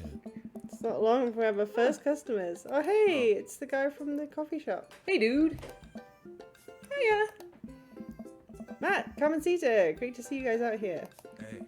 Happy to support a good cause. Plus, you know, as the owner and proprietor of this Coffee Spoon, an establishment that specializes in baked goods, I have to scope out the competition. Joseph leans close to me. Oh. This guy knows his stuff. Stay on your toes. So, what recipe did you use for these brownies? Don't say you used the box recipe. Don't say you used the box recipe. We did improvise. There wasn't a box recipe. I just let the baking spirit move through me, you know? A little bit of flour here, pinch of salt there. It was sort of like an interpretive dance, but with cooking. Interpretive cooking, yes. Okay. All right, we're winning him back. You can never make the same thing twice. Every batch is special. There will never be another batch of brownies with the exact flavor sensation that these have right here. It's a once-in-a-lifetime opportunity, Matt. Oh. All right. We'll take 2. Actually, we'll take 3. Ooh, why are they taking 3? Because they like it. No, who are they gonna date? Oh. We're the only ones who can date people. He's dating another dance behind her. I didn't care for him anyway. Is it me? I ring them up. I phone Joseph as our happy customers walk away. Oh. See? Not so hard. Yeah. I'm hot off the good feelings from that last sale. Who's next? We sell brownies to a bunch of people I don't recognize, but who clearly know Joseph. Eventually, another familiar face pops up. Who's it gonna be? Oh, it's Brian! Father! It's Brian! Close enough.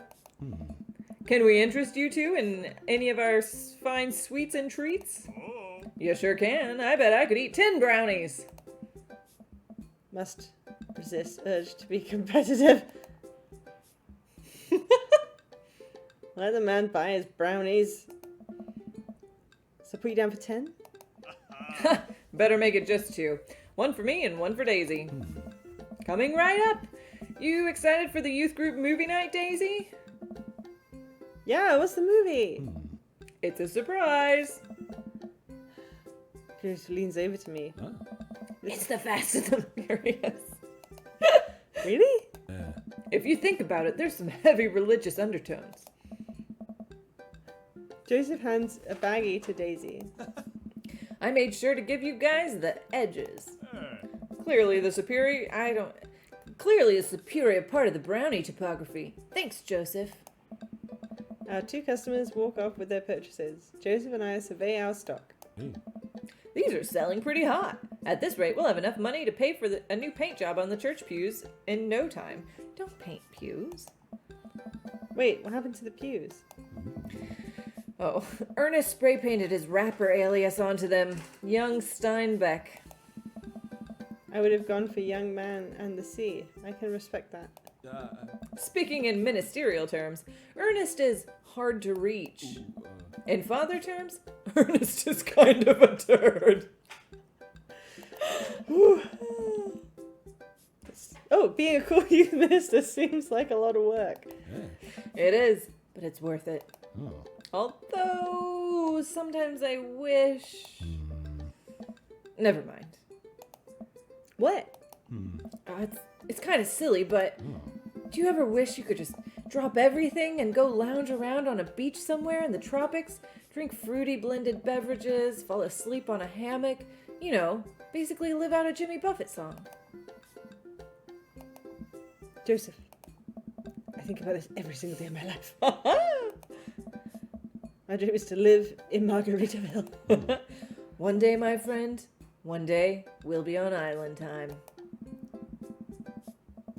We make a couple more sales to some of the church patrons. Everything seems to be going smoothly. Off in the distance, I spot my old buddy, Craig.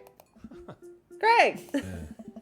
He's gonna be a hard sell. Craig's a fitness man. I think he comes to these bake sales to test himself, to see if he has the resolve to refuse processed sugar.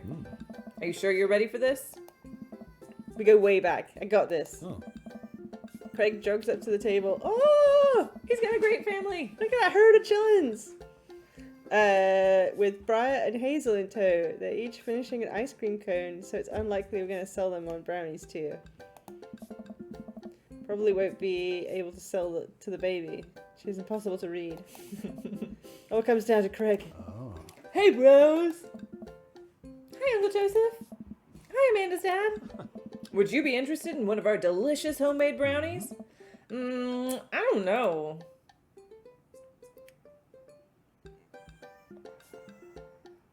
Tempt him?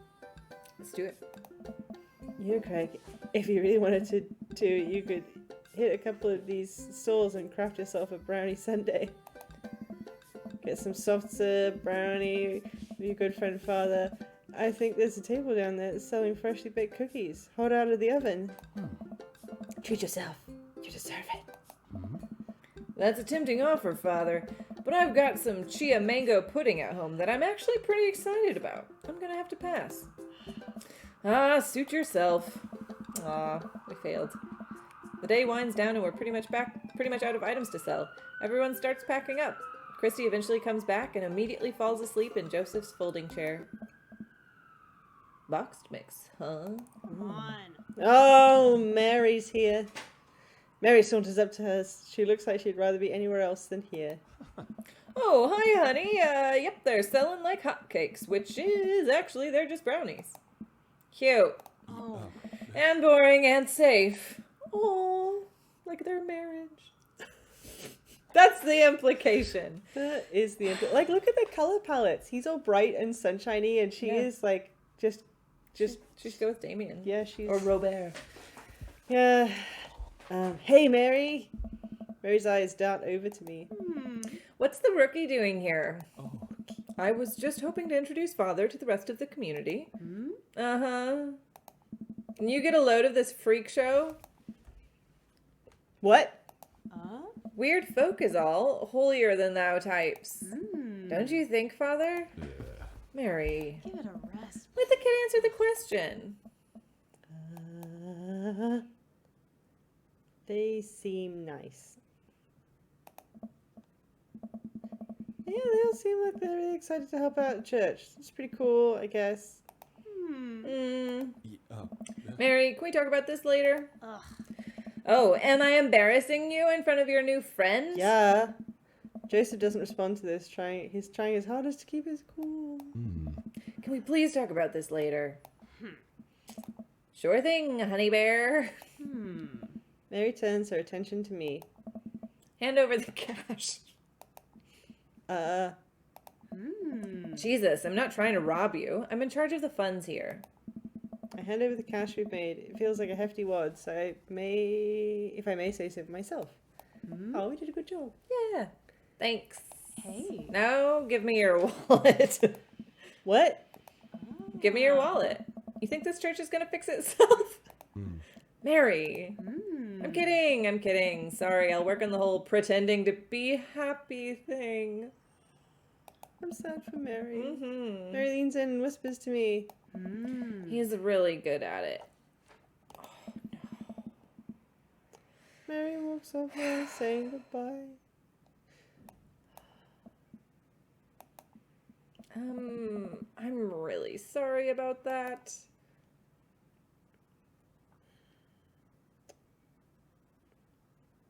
Are you okay? She was like pushing your buttons, huh? Yeah, no shit. Yeah. Joseph shrugs. Oh. No marriage is perfect. You ready to head out? Oh, man. Joseph and I load the folding tables back into my car. Christy nods off the moment Joseph straps her into the car seat. Hey? I drop Joseph off in front of his house. A small yawn sneaks out of me. Looks like I tuckered you out, huh? I'm a sleepy dad. I might finally be crashing from all the sugar. I won't keep you up then. Thanks for helping out today. Happy to do it. Also, happy to eat brownies. Well, next time I promise we'll do something a bit more exciting and a bit less free labor. And I'm very sorry about the whole thing with Mary. You shouldn't have had to see that. It's fine, really. Yeah. I know, but first, hangout domestic problems aren't a good look. You barely know me. Aye. Let me make it up to you next time. It won't be Margaritaville, but we'll do something fun. Promise. I smile. I like that. I just invited you on a second date. Yeah. Oh, and one last thing. Joseph tosses a cling-wrapped brownie through the window. It hits me in the face, but I'm able to catch it. Catch it. Oh. It's the last one. You earned it. Joseph, please don't leave me alone with this brownie. Nope, too late. I'm already walking away. But Bye. Joseph walks up to his home. He waves at me before carrying Christy inside. Well, looks like it's just you and me, brownie. Eat it now. Yeah. I force the brownie down my gullet, knowing full well that this will be my undoing. I will feel this later. Sockies also says that they want brownies. I agree. We ate that brownie right now for you. I step inside to find Amanda doing her homework on the couch. Hey, Father Unit. Hi, child that I'm required by law to care for. How's homework? It's really fun and educational. Really? How long have you known me for? Right. How was the bake sale? Good. I think I could have made a really good life for myself as a brownie salesman. Glad to hear it. So, So what?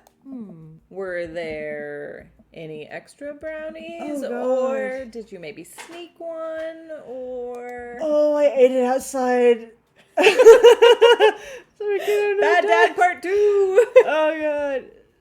I ate it because of chat, and now you're sad with me. Oh god, I'm a bad dad. All of my impulsive decisions are terrible. Yeah. I feel immediately shame. I am actually feeling shame. Yeah. I feel immediate shame for scarfing that last brownie. Actually, I don't know if it's just shame or nausea. It's probably the both. 50-50. Oh, that's okay. Hey, if you're not going to bed anytime soon, would you be game for some real shark hunters of Orange County? Heck yeah. I thought the last hunter got eaten by a shark. He did. I sit down next to her and cozy up with a blanket. Awesome. Okay. You think this is where we end it today? Date complete! Good dad snark, low grill, no sorted past. Kickflip, temptation, Mary. Okay, we got a B.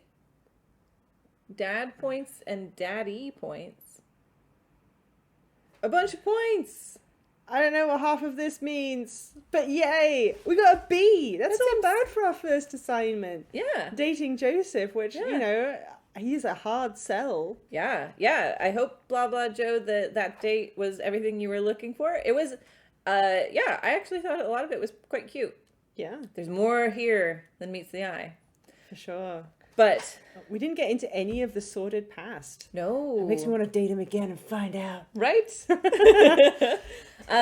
So I think we're done for tonight, but we will be back for a lot more charity event tomorrow, and I think we should just stream this for fun. Yeah, I think so. This has been really good. So, if you've enjoyed it, we will we will attempt to do it again.